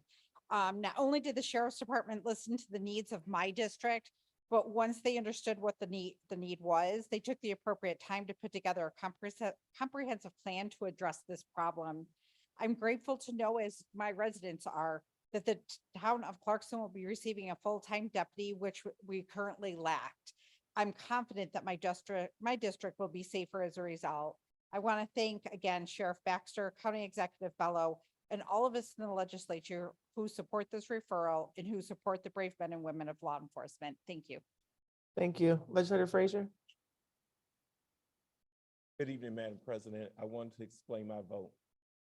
So we know that crime is running rapid in our community, and I applaud administration for what they're doing that are suffering in our community. But at the same time, our youth are still suffering. So my My heart is saying that this is a great thing. I'm going to support it, but however, it has to be a balance because there are many of, and right now for the next couple of weeks, there are hundreds, if not thousands of students graduating. And with me being in the education system, I'm proud of those students. But there are also hundreds of students in our that need help. And we as a legislative body have to fund programs through our youth bureau to help our youth, because that is a cry of help. The pandemic has been hard on them. It was hard on all of us, and we cannot forget our least vulnerable members of our community. Go ahead, Legislator Barnhart. And thank you, Legislator Frazier. Thank you. I will also explain my vote. At the Ways and Means Committee meeting, I expressed my disappointment in how this legislation was rolled out. A press conference with all white men and only one woman, a complete lack of details about this proposal. A written proposal couldn't even be produced for weeks. Since then, we've been provided enough information, and I've spoken to hundreds of people about this proposal, so I will be voting for it. But I am deeply concerned that this proposal is not even half a loaf. We have to address public safety from more than a law enforcement only perspective. We keep talking about the failures of the Raise the Age law. Well, even progressive Democrats like me know it's not working. And that's because numerous news reports have indicated the state never put in place the resources needed to make it successful. The implementation has been a failure. I said at Ways and Means that I would submit an amendment to create a task force on youth and family support. Instead, I will be submitting a matter of importance this week, and President Lamar, I hope you will consider submitting it as such. This task force would bring together multiple disciplines, including law enforcement, human services, RCSD, Pathways to Peace, Family Court, and other services to identify youth in crisis and offer support services to them and their families. That support could include housing, mental health care, addiction programs, and other services. The task force's main goal is to identify gaps in existing programs and communication among agencies and recommend a plan of action. After I announced I wanted to create this task force, County Executive Adam Bello announced the Juvenile Enhanced Diversion Stabilization Program, called JEDS for short. Now, though media reports indicate the program has been in operation for a month and is doing well, the administration was unable to provide me with operating procedures, saying they're still in draft form. Again, no written proposal. This sounds really familiar. The administration shared that JEDS is not investing additional resources or staff to help youth, and JEDS is limited to youth who have been arrested. My proposed task force would serve as an advisory committee to JEDS, and the task force could identify an expanded pool of youth beyond JEDS, disconnected youth perhaps, and develop a plan to reach them. Now, this is not about micromanaging experts, but allowing them to come up with a plan and fill any existing gaps. We need to invest in our youth and not just treat them like criminals, which is frankly the vibe I got from the JEDS announcement. 13-year-olds are not criminals. Our system does not treat juveniles like adults for a good reason. They're kids, their brains are not fully developed. And locking them up just produces hardened criminals. There's a lot of research on this. These young people are telling us that they're not okay through their actions. We need to do more for at-risk youth and their families to get them on a path to stability and success. If we are serious about public safety, we will do this. Thank you. President, public safety is a multifaceted problem that demands a multifaceted solution, and I'm open to allocating the appropriate resources to meet that community priority. When the sheriff requested an additional 11 patrol deputies last year due to a rise in requests from RPD, I joined my colleagues in support of that request. I also voted for the 2023 budget that increased the public safety portion by 12.5%. In total, the sheriff office grew by 38.5 full-time equivalents in 2022. Clearly, we all agree everyone should have the right to be safe. Certainly, law enforcement plays a role. Questions regarding how many sheriffs are needed should be considered within a broader context and supported with data. The Monroe County Patrol Division has more staff than comparable counties. We have one patrol deputy for every 1,059 residents because you need to subtract out those populations where the community has their own police force. In comparison, Onondaga County has one officer for every 1,084 residents, and Erie County has one patrol officer for every 1,607 residents. Secondly, this referral will not address any current issues due to the lag in time between recruitment and training. We were told it will be at least 18 months. Our kids need help now, and our communities need help now. Thirdly, we have not yet seen the impacts of the staffing increases we already approved because they have not finished their training and been brought on board. Fourth, we have vacancies, 42 vacancies in the jail bureau and 28 vacancies in the court division. Those need to be filled also. Why are we expanding one division when we do not have a full complement of staff in the other divisions? Fifth, maybe, the Regional Investigative Operations Center represents a significant increase in the ability to consolidate data. And it should be the subject of public discussion before we proceed. Finally, we have not been provided with the total costs associated with the development or operation of the Operations Center. It's time to admit that we cannot police our way into healthy, thriving, safe communities, and instead we need to address community safety in a comprehensive way. After all, everyone values public safety, and everyone should have the right to live in a safe community. I move to table this request until there's a more comprehensive analysis and coordinated public safety plan.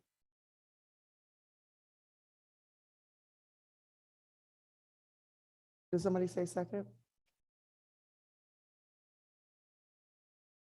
I have a motion to table by legislator Hugh Smith, seconded by legislator DeVecchio Hoffman.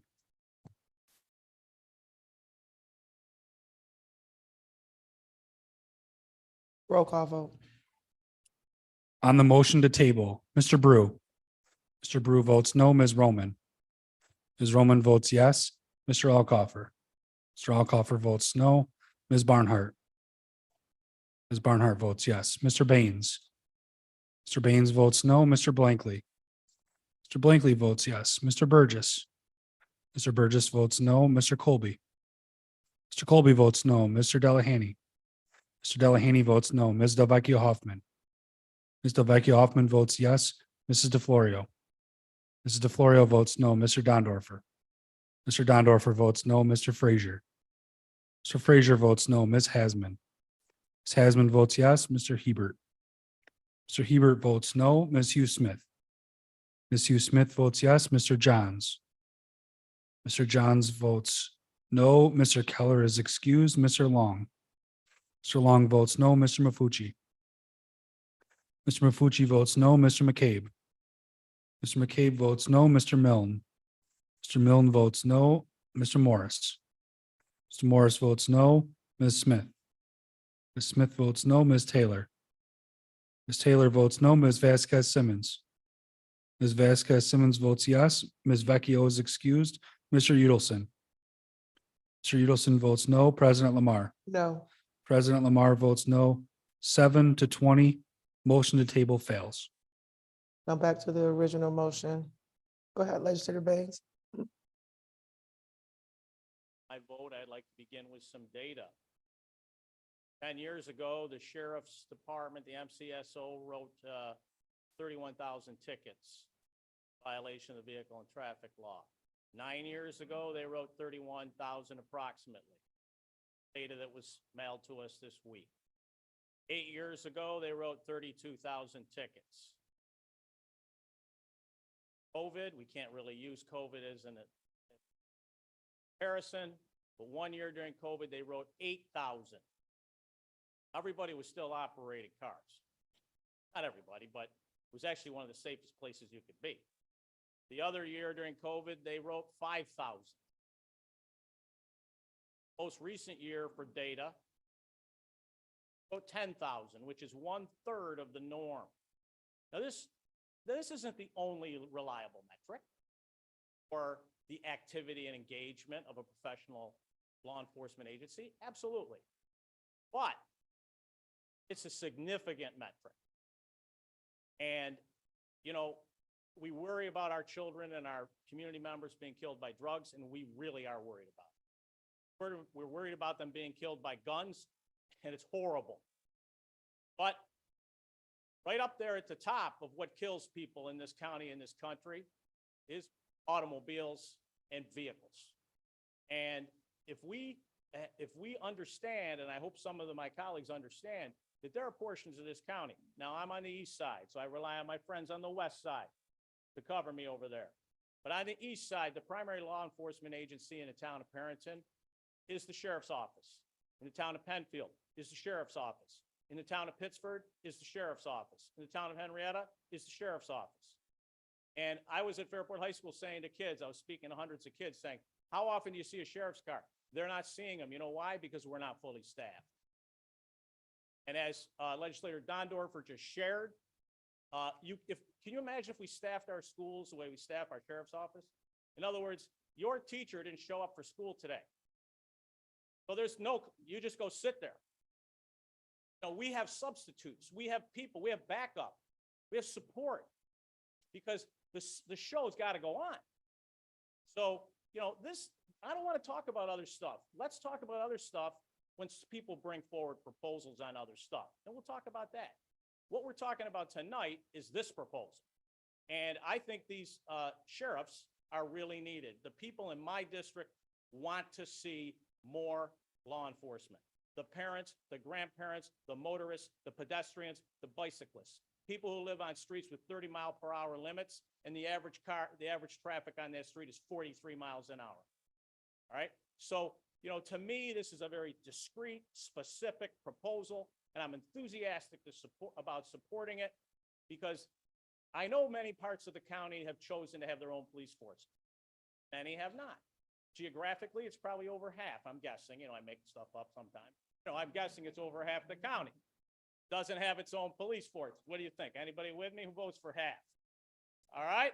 So, you know, sometimes we pass bills and we take action to support one geographic part of the county. Sometimes we have to take action to support other geographic parts of the county. So I would urge my colleagues who in good conscience can, and if you cannot, that's fine, to support this effort to have a more engaged, more active, particularly on the road patrol, law enforcement presence in our communities. Our voters want it, and our citizens do. Thank you, Madam President. Thank you, Legislator Baines. Is there any other discussion? Go ahead, Legislator Hebert. Thank you, Madam President. Just wanted to explain my vote. A third of my district roughly is Penfield and 2/3 is Webster. And the Webster Town Supervisor, shortly after I took office back in 2016 or 17, whichever it was, brought to my attention that he didn't want to pay for the Monroe County Sheriffs anymore, because all the residents of Webster pay for the Monroe County Sheriffs, just like the residents of Penfield do. Quite frankly, Webster takes advantage, even though they have their own police department, of many of the services from the Sheriff's Department, including regular road patrol. I very much support this. I haven't seen a sheriff. I saw a sheriff in my neighborhood once in the last 4 years. I'd like to see it more often. We have what we call the drug house in my neighborhood, and it is literally that. You can walk by, and if you wait a little while, you'll see a drug deal go down, and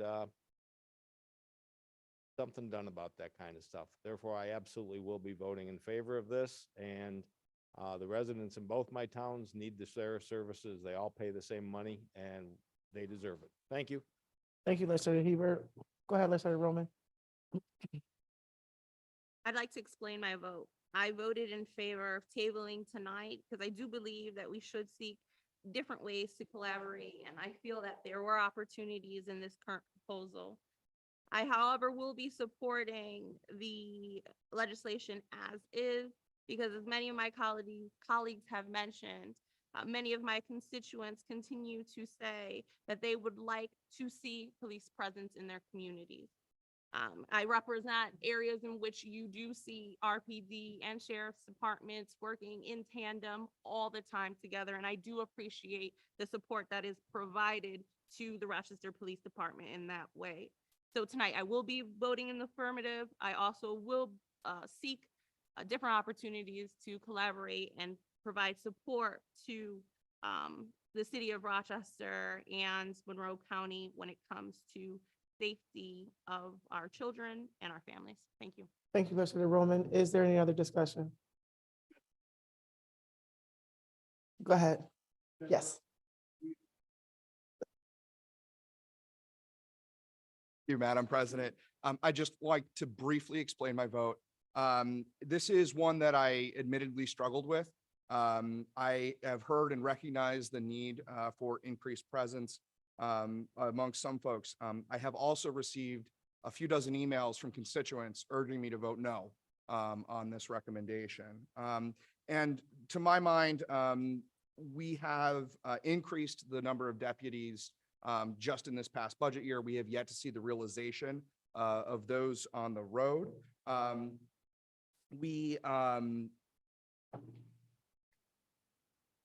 What I would like to see is a concurrent investment in elements of proactive and preventative services. And without the necessary data to support this, with the absence of that, I just can't in good conscience support this particular piece of legislation. So with that, others have said it. Thank you, Legislator Blankley. Legislator Milne? I too would like to explain my vote. We've had a very healthy discussion in committee where we had many people come and speak both for and against. And I want those people to know that at least by some of us, they were heard. We do need to do better for our youth. We do need better housing. We do need better education. That goes without saying. But I also know that this proposal is a good proposal. It's a sound proposal. I have always pledged to support our law enforcement, and I trust what law enforcement is proposing to us and telling us that they need. And as one of my fellow legislators said, we have one Monroe County Sheriff Patrol car in the town of Mendon, village of Honeoye Falls, town of Rush, Scottsville, and I believe into Wheatland. Certainly in an emergency, we get more cars coming, but it takes a period of time. I do know that we need more law enforcement. We need the REAC Center. I think that will be used very well by many of our communities when they're in need. So I just will be voting yes on this. I think it's a very important proposal. Thank you. Thank you. Legislator Brew?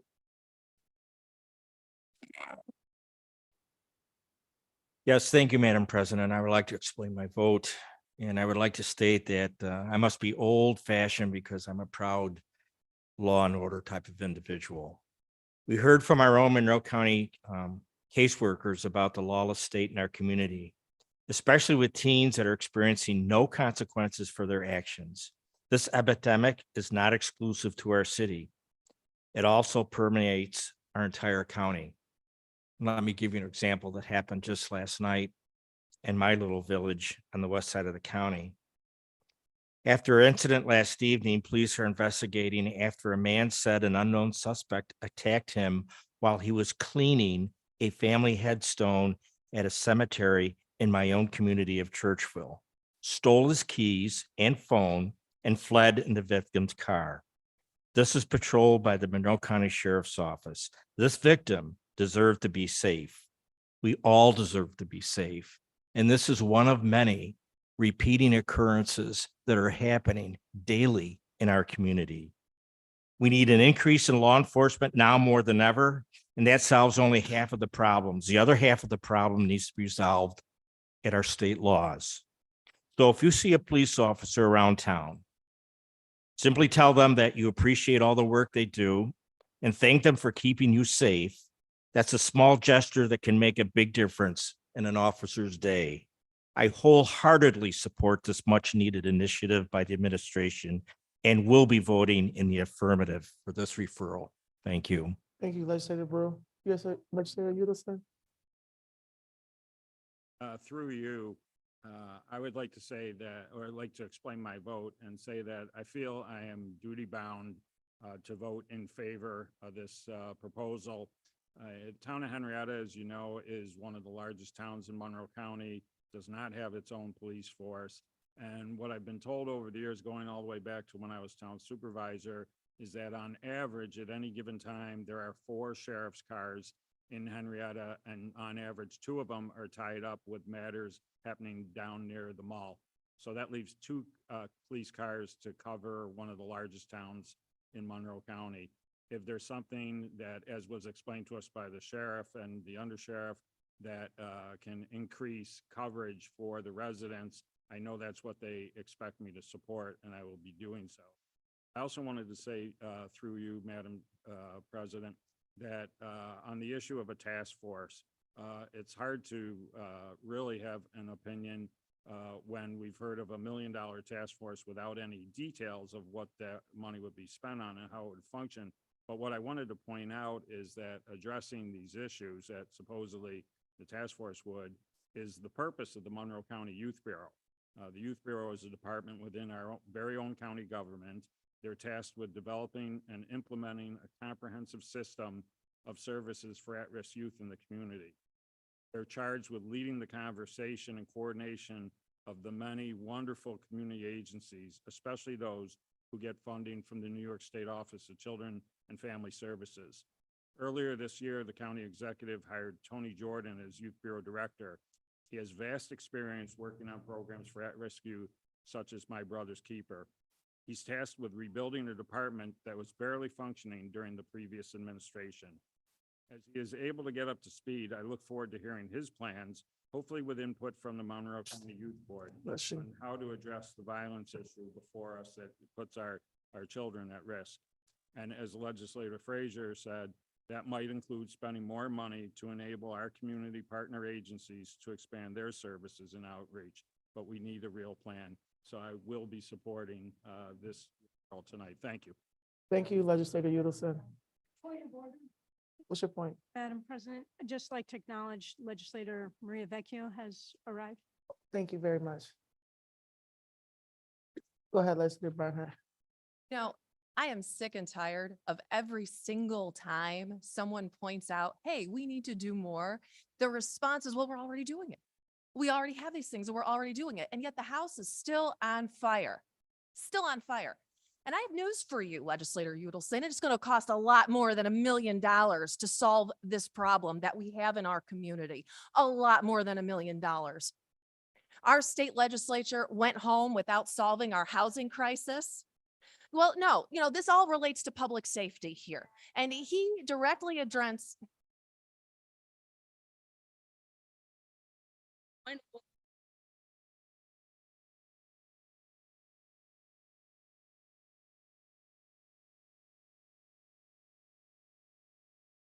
Don't wrap up. Stop.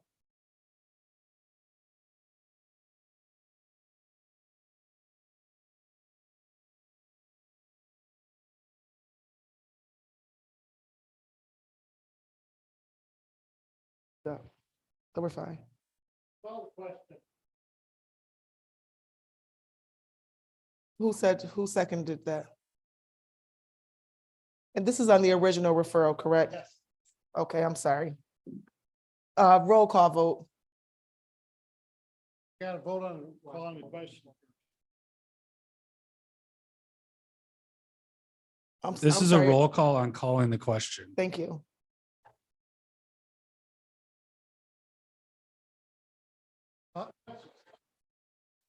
This is a motion to call the question. Mr. Brew. Mr. Brew votes yes. Ms. Roman. Ms. Roman votes no. Mr. Alcoffer. Mr. Alcoffer votes yes. Ms. Barnhart. Ms. Barnhart votes yes. Mr. Baines. Mr. Baines votes yes. Mr. Blankley. Mr. Blankley votes no. Mr. Burgess. Mr. Burgess votes yes. Mr. Colby. Mr. Colby votes yes. Mr. Delahanty. Mr. Delahany votes yes. Ms. Delvecchio Hoffman. Ms. Delvecchio Hoffman votes no. Mrs. DeFlorio. Mrs. DeFlorio votes yes. Mr. Dondorfer. Mr. Dondorfer votes yes. Mr. Frazier. I'm sorry? No. Mr. Frazier votes no. Ms. Hasman. Ms. Hasman votes no. Mr. Hebert. Mr. Hebert votes yes. Ms. Hughes Smith. Ms. Hughes Smith votes no. Mr. Johns. Mr. Johns votes yes. Mr. Keller is excused. Mr. Long. Mr. Long votes no. Mr. Mafucci. Mr. Mafucci votes yes. Mr. McCabe. Mr. McCabe votes yes. Mr. Milne. Mr. Milne votes yes. Mr. Morris. Mr. Morris votes yes. Ms. Smith. Ms. Smith votes yes. Ms. Taylor. Ms. Taylor votes yes. Ms. Vasquez Simmons. Ms. Vasquez Simmons votes no. Ms. Vecchio. Ms. Vecchio votes no. Mr. Udelson. Mr. Udelson votes yes. President Lamar.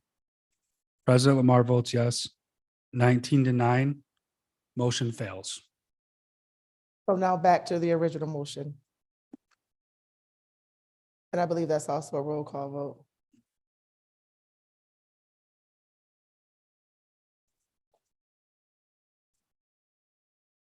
Wait a minute, wait a minute.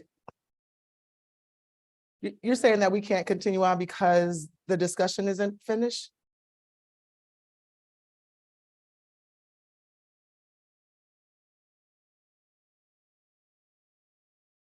Hang on one second.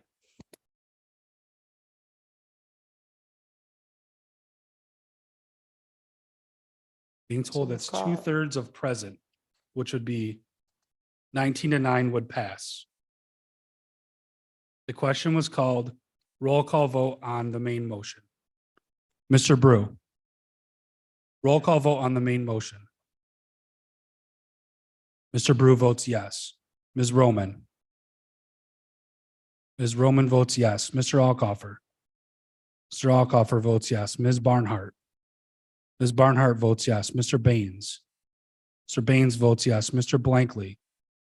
Mr. Blankley votes no. Mr. Burgess. Mr. Burgess votes yes. Mr. Colby. Mr. Colby votes yes. Mr. Delahany. Mr. Delahany votes yes. Ms. Delvecchio Hoffman. Ms. Delvecchio Hoffman votes no. Mrs. DeFlorio.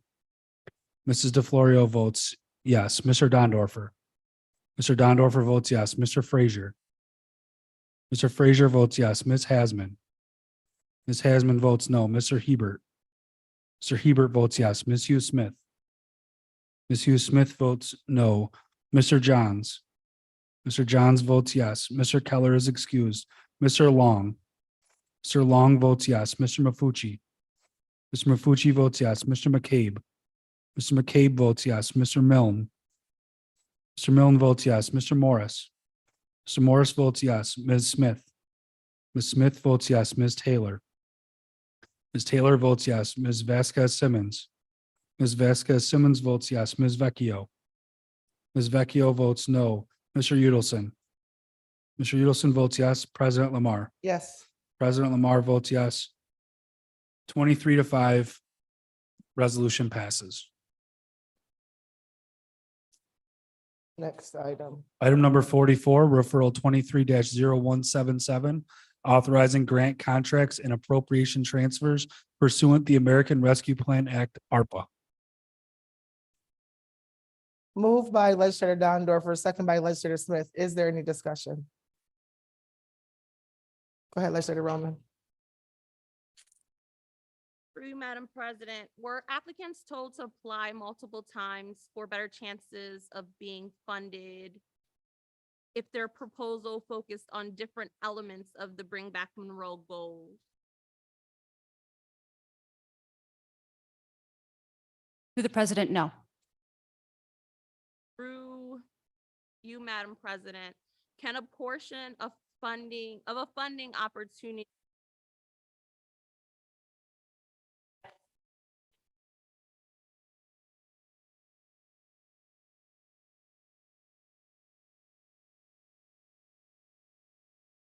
Through the president, if the selection committee determined only a portion of the project should be funded and made that recommendation, it could have done so.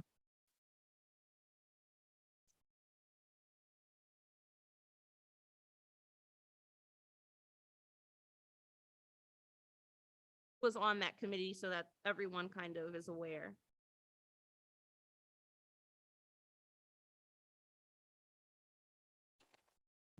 Through the president, it was Deputy County Executive McCann, Director of Public Safety Tantillo,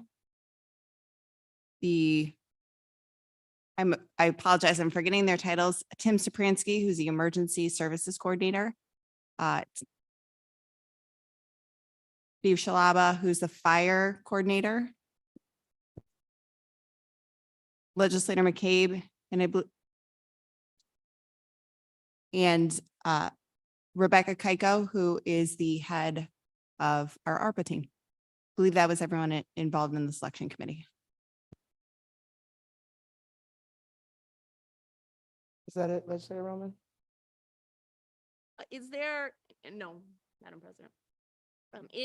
Through you, Madam President, is there a process that identifies equity and funding for each initiative or no pot of funding that Monroe County kind of allocates right now? Through the president, I'm not sure I understood the question. Could you restate it?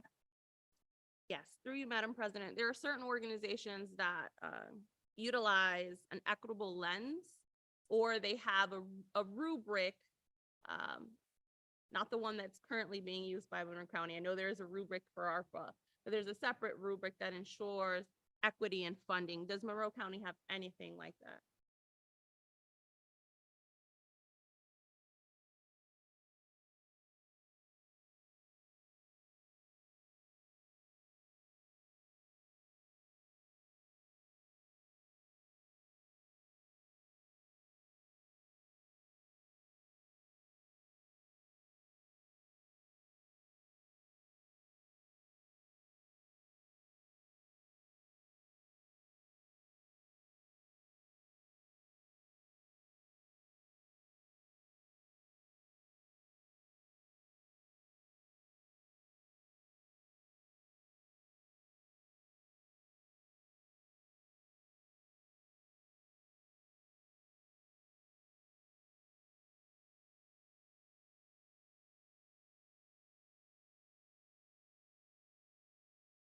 Madam President, if we're addressing the question correctly, all of Monroe County's ARPA dollars have been allocated pursuant to the Bring Monroe Back initiative, which has equity and inclusion built in as a core value of the Bring Monroe Back initiative. All of the rubrics for all of the ARPA fundings have been constructed through that lens.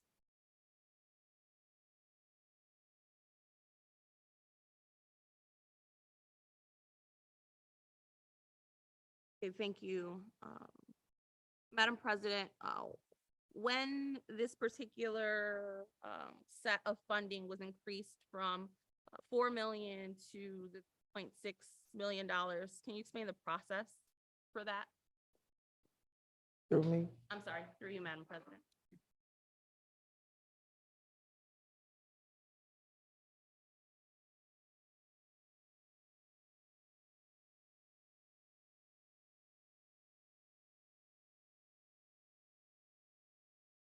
Through the chair, we understand you're referencing the $4 million that was initially budgeted towards the public safety initiative. However, this was only a budgeting line item and would be flexible based on the types of proposals Monroe County received.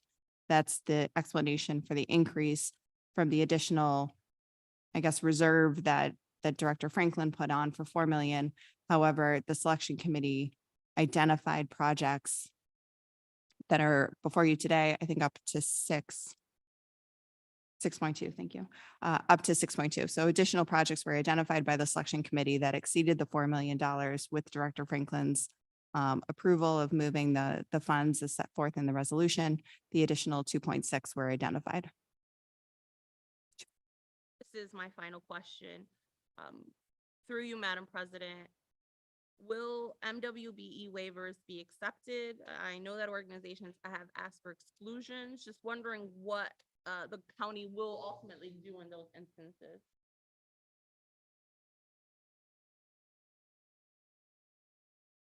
Through the president, this procurement, like all our procurements and like all county procurements, will be done in accordance with GAN's law.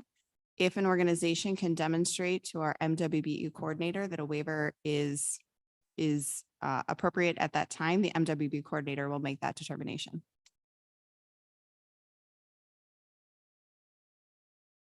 Thank you. Legislator McCabe. Yes, Madam President, I would like to explain my enthusiastic support of this referral. Having served as a firefighter for over 24 years, I've had the privilege of witnessing firsthand the remarkable life-saving efforts of our first responders on a daily basis.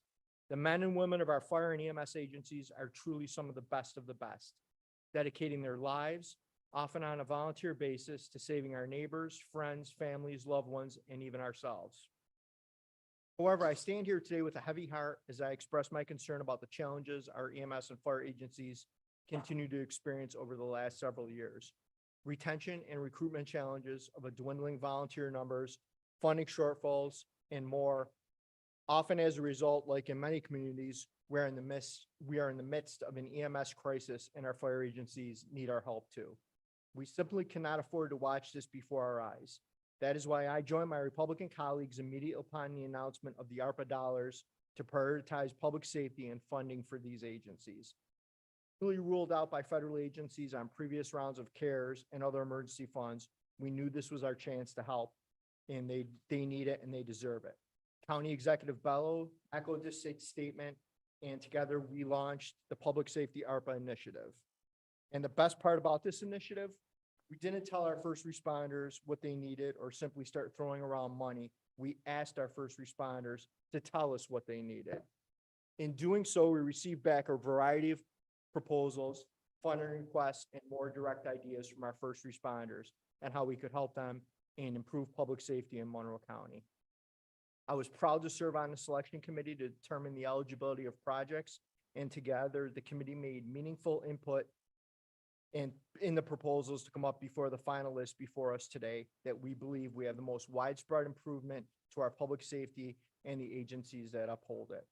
EMTs and fire crews save lives, and without them, our families, neighbors, and ourselves are less safe in our homes, our communities, or anywhere that a life-threatening emergency can arise. Just as these emergencies can happen at a moment's notice, we must ensure that our fire and EMS agencies are ready to act in that same moment. Each moment that we are not ready could truly be the difference between life and death. If we are going to spend taxpayer dollars, then these are those we should be spending it on.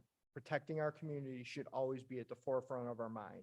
By allocating these additional resources and funding to these vital organizations, we can create a stronger foundation for their operations, ultimately enhancing their ability to serve and protect our communities.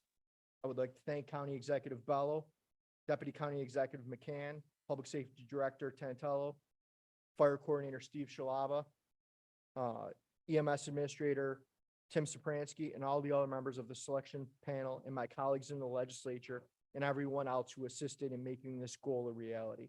I hope all of you, my fellow legislators, will join me in wholeheartedly voting yes on this referral. Thank you.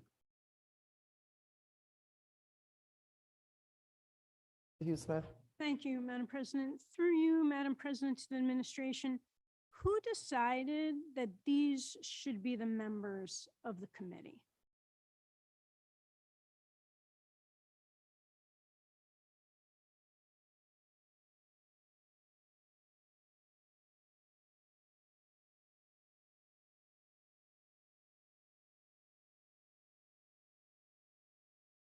Through the chair, typically the department performing the procurement chooses the selection committee when commencing the procurement documents.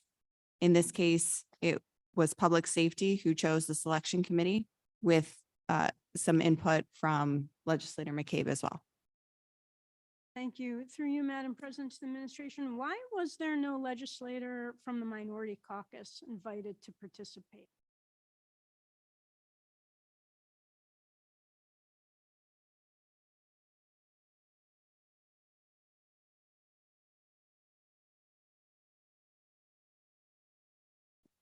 Through the president, I believe it was Legislator McCabe's particular experience as a member of the fire department and a retired member of the fire department that gave a particular lens to this procurement. Thank you. So is it fair to say, through you, Madam President, to the administration, I appreciate Legislator McCabe's valuable knowledge from his expertise and experience. Absolutely. All committees should have on them who are experts in their field. However, are you suggesting that there's nothing to be learned by including on a committee a perspective of a non-expert, of someone who might utilize these resources but not be involved in supplying the resources? Through the president, no. Okay, well, maybe in the future, we might include a wider array of perspectives to get better outcomes. And my last question through you, Madam President, to the administration is, what exactly was the equity metric that was used in evaluating these proposals?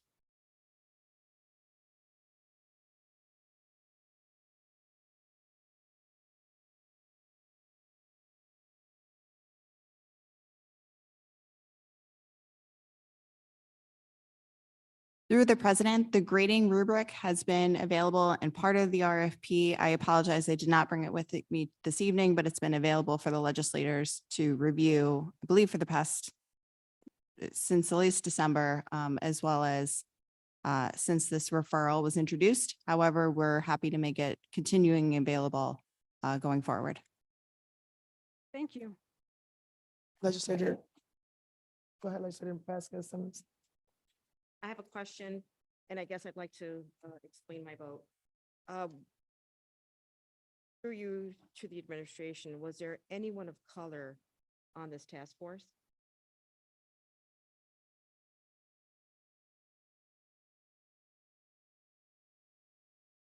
Through the chair, our MWBE coordinator, Matt Burrell, sits on a majority of our selection committees to provide that perspective from diversity, equity, and inclusion. It's a key component for Monroe County as well as for Monroe County procurement. He provided that guidance to our selection committee. I'll note a person of color did not serve on the selection committee itself, but Matt Burrell does provide that guidance on most selection committee procurements, as well as the law department typically will provide guidance when needed, as does purchasing. Again, I'd like to explain my vote. I was thrilled to see that we partitioned a specific amount for public safety. For emergency response. Living in a district where we're completely dependent on it due to the crime that's involved, I saw this to be incredibly important. I see great organizations, Pittsburgh Volunteer Ambulatory Service, Gates Volunteers, Irondequoit Ambulatory. I see great organizations here, and I'm not going to take anything away from that. But I think we could have done a little bit better in ensuring that we were equitable and ensuring that the city also had its fair share. Thank you. That's it. Thank you. Is there any other discussion? Go ahead. Legislator Burgess. Though I believe the committee that worked on allocating these funds did their best and the process was conducted with integrity, I believe that an unfortunate omission has been made. Public safety is a huge issue in our community and in the district in which I represent. The city of Rochester is more than a quarter of the county's population, and none of the public safety funding is provided to this city-based organization. So I do rise to offer an amendment to the referral as presented to this honorable body, and I'm asking our staff to pass out a written copy of this amendment. Do you have a second? Okay, we're going to take a brief moment to review the amendment.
Before I make a ruling, I wanted to give the law department an opportunity to speak to this amendment.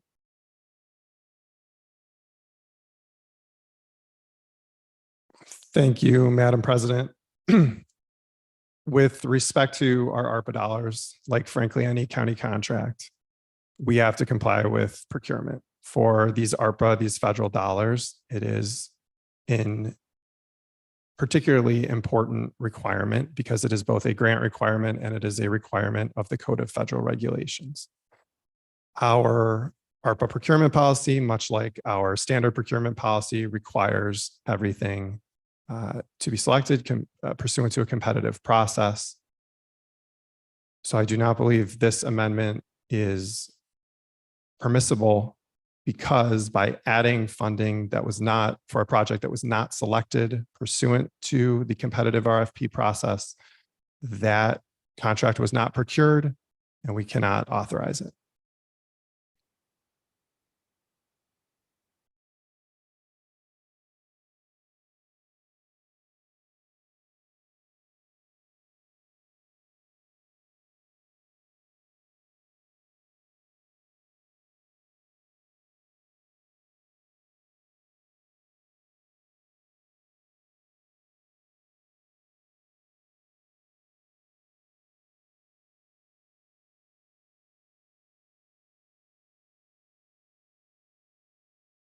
Further add that.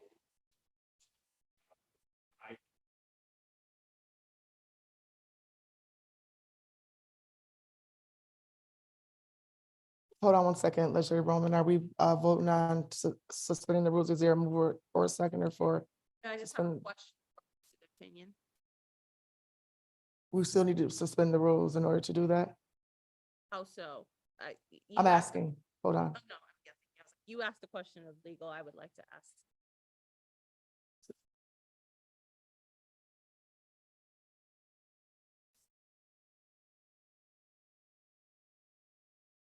Okay, so you have to suspend the rules. Do you have a move or a seconder? No, Just to suspend the rules. my question was towards legal, through you, Madam President. What exactly in procurement excludes the legislature's So, opinion? so then we're back to the main motion? We're back to the conversation that we were having with legal. Go ahead, Your Worship, go ahead and ask the question. So, through you, Madam President, what exactly in procurement excludes the legislature's opinion? What's your point of order? We have a motion and a second on the amendment. We And I- should be dealing with the amendment, I'm gonna uphold your point of order. or, okay, if we pull the amendments out of order, then that's fine. Correct. The county attorney said the amendment's out of order. Right, so we need to suspend the rules or return to the main motion.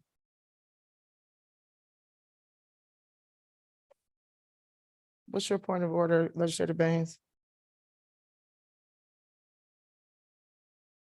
The parliamentarian did. Both. My apologies. Both. The parliamentarian also said that it was out of order. My apologies. You can't call a point of order on this. You have to suspend the rules, Legislator Baines. Do you have a motion or a second? Motion to suspend the rules. Roll call vote to suspend the rules.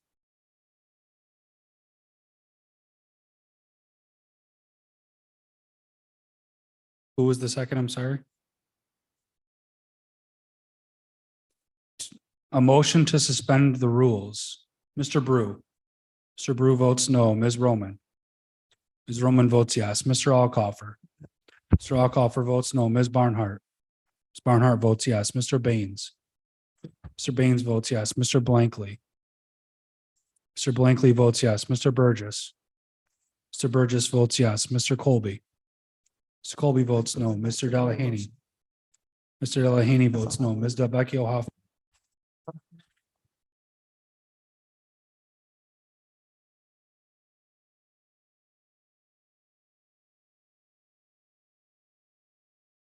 Ms. Delvecchio Hoffman. Ms. Delvecchio Hoffman votes yes. Mrs. DeFlorio. Mrs. DeFlorio votes no. Mr. Dondorfer. Mr. Dondorfer votes no. Mr. Frazier. Mr. Frazier votes yes. Ms. Hasman. Ms. Hasman votes yes. Mr. Hebert. Mr. Hebert votes no. Ms. Hughes Smith. Ms. Hughes Smith votes yes. Mr. Johns. Mr. Johns votes no. Mr. Keller is excused. Mr. Long. Mr. Long votes yes. Mr. Mafucci. Mr. Mafucci votes yes. Mr. McCabe.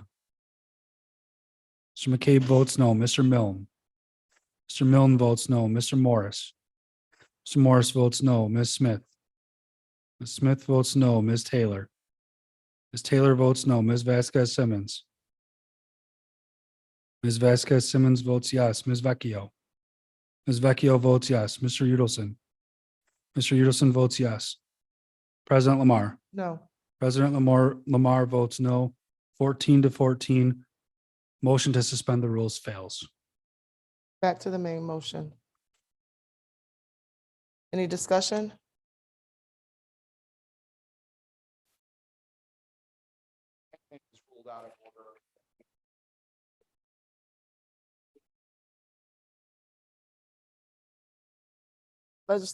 Legislator Brinkley, we're back to the main motion. But I don't understand what. So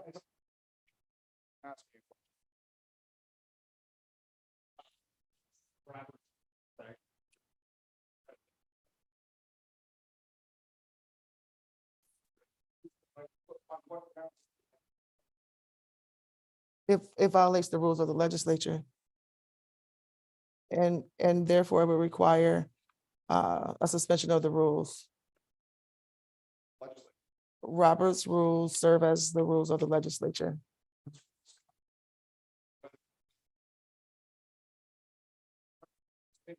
About the amendment to the main motion. Still have not heard the grounds on which the amendment is out of order. It's been ruled out of order. On what grounds? A motion to suspend the rules failed. So we're on to the main motion. If there's no discussion, then we're gonna vote.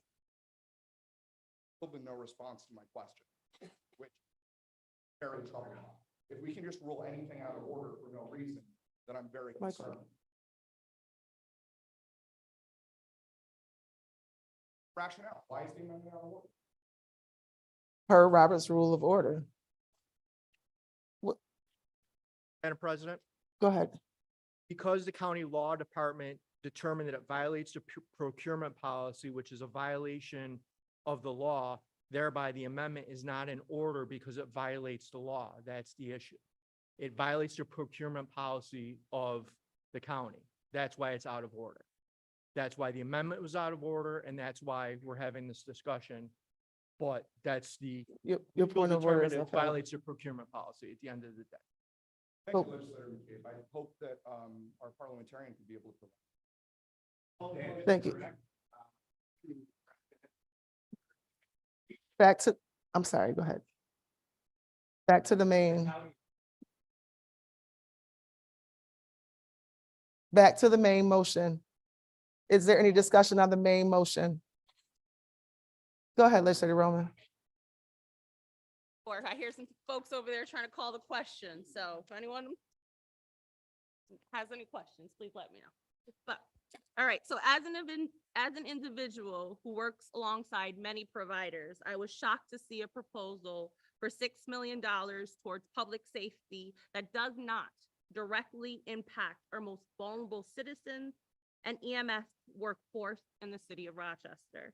We all know that the city of Rochester receives the highest volume of calls. The calls that are often the life-saving calls to critical concerns and injuries that plague our city. City residents are seeing very little support through this referral, and therefore, I did support the amendment to ensure that organizations who respond to the most calls countywide, focusing on the city of Rochester, receive the equipment they requested to ensure their workforce was prepared for the possible calls that they receive on a daily that Mr. McCabe mentioned could save many of our relatives and our loved ones that live in the city of Rochester. So for me, it was a no-brainer We cannot say we are seeking to support public safety, EMS in our community, but not provide funding that directly focuses on the care, quality, and service to city residents. I do see it as an oversight of the selection committee. I have advocated for support to our city residents through this entire process. And as I mentioned earlier, I believe that we cannot seriously consider an ARPA proposal focused on EMS and EMT services that does not directly provide funding to the community that needs it the most. I believe a vote in the affirmative means we're not focused on nor supporting the spirit of ARPA, which is intended to combat the COVID-19 pandemic, including public health and its economic impact. If anyone is paying attention, we know that due to the social determinants of health, our city was impacted the most in the pandemic. And because of that, I cannot, in good conscience, vote for any proposal that does not include direct funding to city providers. So today, I will be voting no. Thank you. Thank you. Is there any other discussion? Go ahead, Legislator Dondorfer. The administration or whoever wants to answer this question. We're focusing on the city provider, which is AMR Ambulance, and their project description was providing training for EMS professionals. Pittsford Ambulance was awarded the funding for countywide training for EMS students. Is this the exact same training that AMR has put in for? And is AMR people available to be trained by this countywide training for EMS students that was awarded through Pittsford Volunteer Ambulance?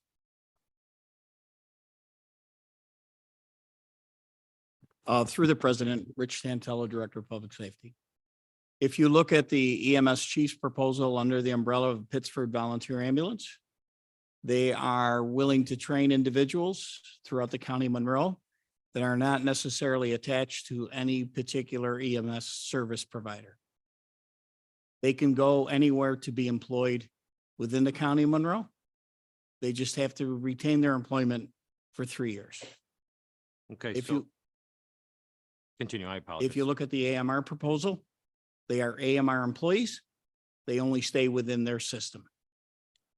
Thank you. And through you, President Lamar, to the administration, with the exception of that, did AMR ask for any additional funding?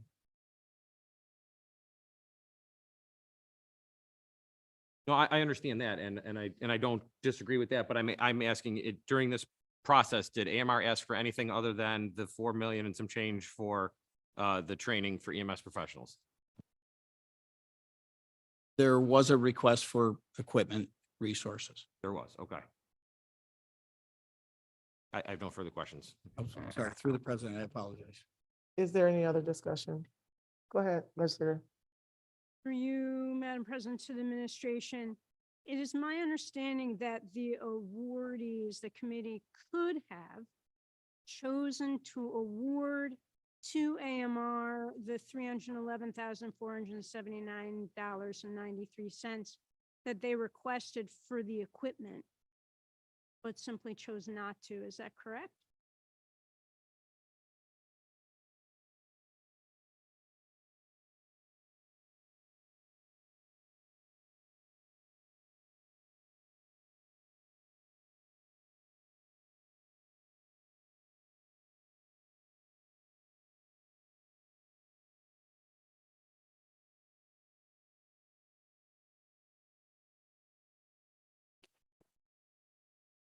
Through the president, under the ARPA RFP, excuse me, the Public Safety Funding Opportunities RFP, and through all the ARPA funding RFPs, the county has reserved the right to sever potential awards to award only partial funding. So that was true of all the proposals. There were no proposals that received partial funding under the public safety funding.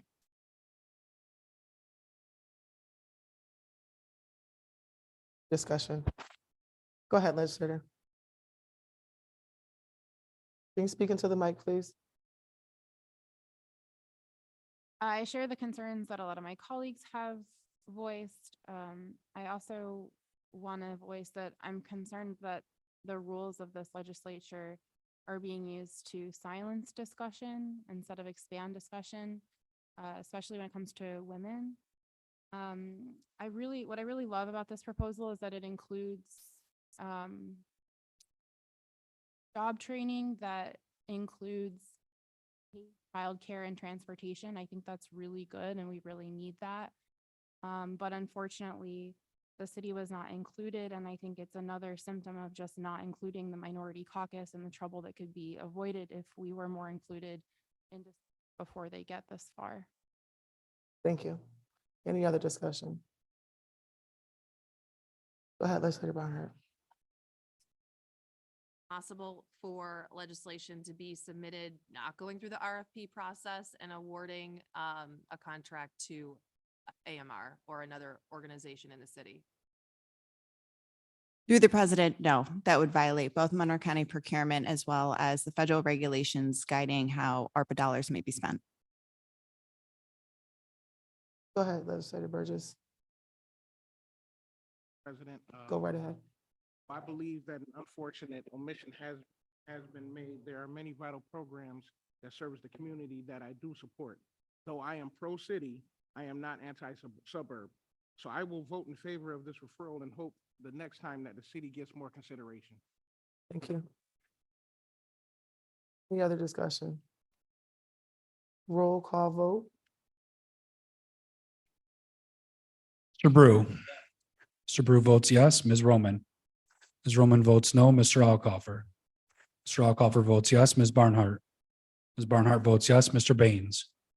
Mr. Baines votes yes. Mr. Blankley. Mr. Blankley votes yes. Mr. Burgess. Mr. Burgess votes yes. Mr. Colby. Mr. Colby votes yes. Mr. Delahanty. Mr. Delahanty votes yes. Ms. Delvecchio Hoffman. Ms. Delvecchio Hoffman votes no. Mrs. DeFlorio. Mrs. DeFlorio votes yes. Mr. Dondorfer. Mr. Dondorfer votes yes. Mr. Frazier. Mr. Frazier votes no. Ms. Hasman. Ms. Hasman votes yes. Mr. Hebert. Mr. Hebert votes yes. Ms. Hughes Smith.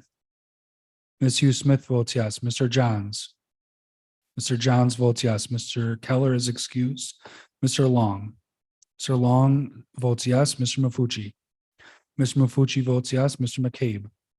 Mr. McCabe votes yes. Mr. Milne. Mr. Milne votes yes. Mr. Morris.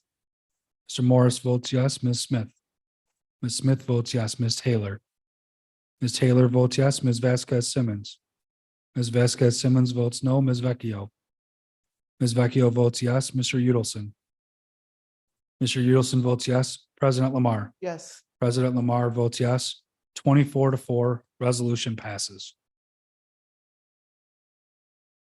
Item number 48, referral number 23-0182, amending resolution 113 of 2023, amending the 2023 capital budget, increasing funding for project entitled Milling, Resurfacing, Recycling, and authorizing interfund transfer for 2023 highway maintenance project in towns of Brighton and Greece. Moved by Legislator Morris, seconded by Legislator Smith. Is there any discussion? Seeing none, all in favor, say aye. Any opposed? Item carries. Next item. Item number 49, referral 23-0183.BR, resolution authorizing the issuance of $1,360,000 bonds of the County of Monroe, New York, to finance the cost of the purchase of a hazardous material fire truck in and for said county at an estimated maximum cost of $1,360,000 and superseding the bond resolution adopted on January 10, 2023, resolution number 23 of 2023. Moved by Legislator Dondorfer, seconded by Legislator Smith and Legislator Milne. Is there any discussion? And McCabe, I'm sorry. Noted. Is there any discussion? Seeing none, all in favor, say aye. Any opposed? Item carries. There being no unfinished business, Legislator Brew. Thank you, Madam President. This honorable body stands adjourned. The next meeting of the Monroe County Legislature is scheduled for Tuesday, July 11th, 2023 at 6 p.m.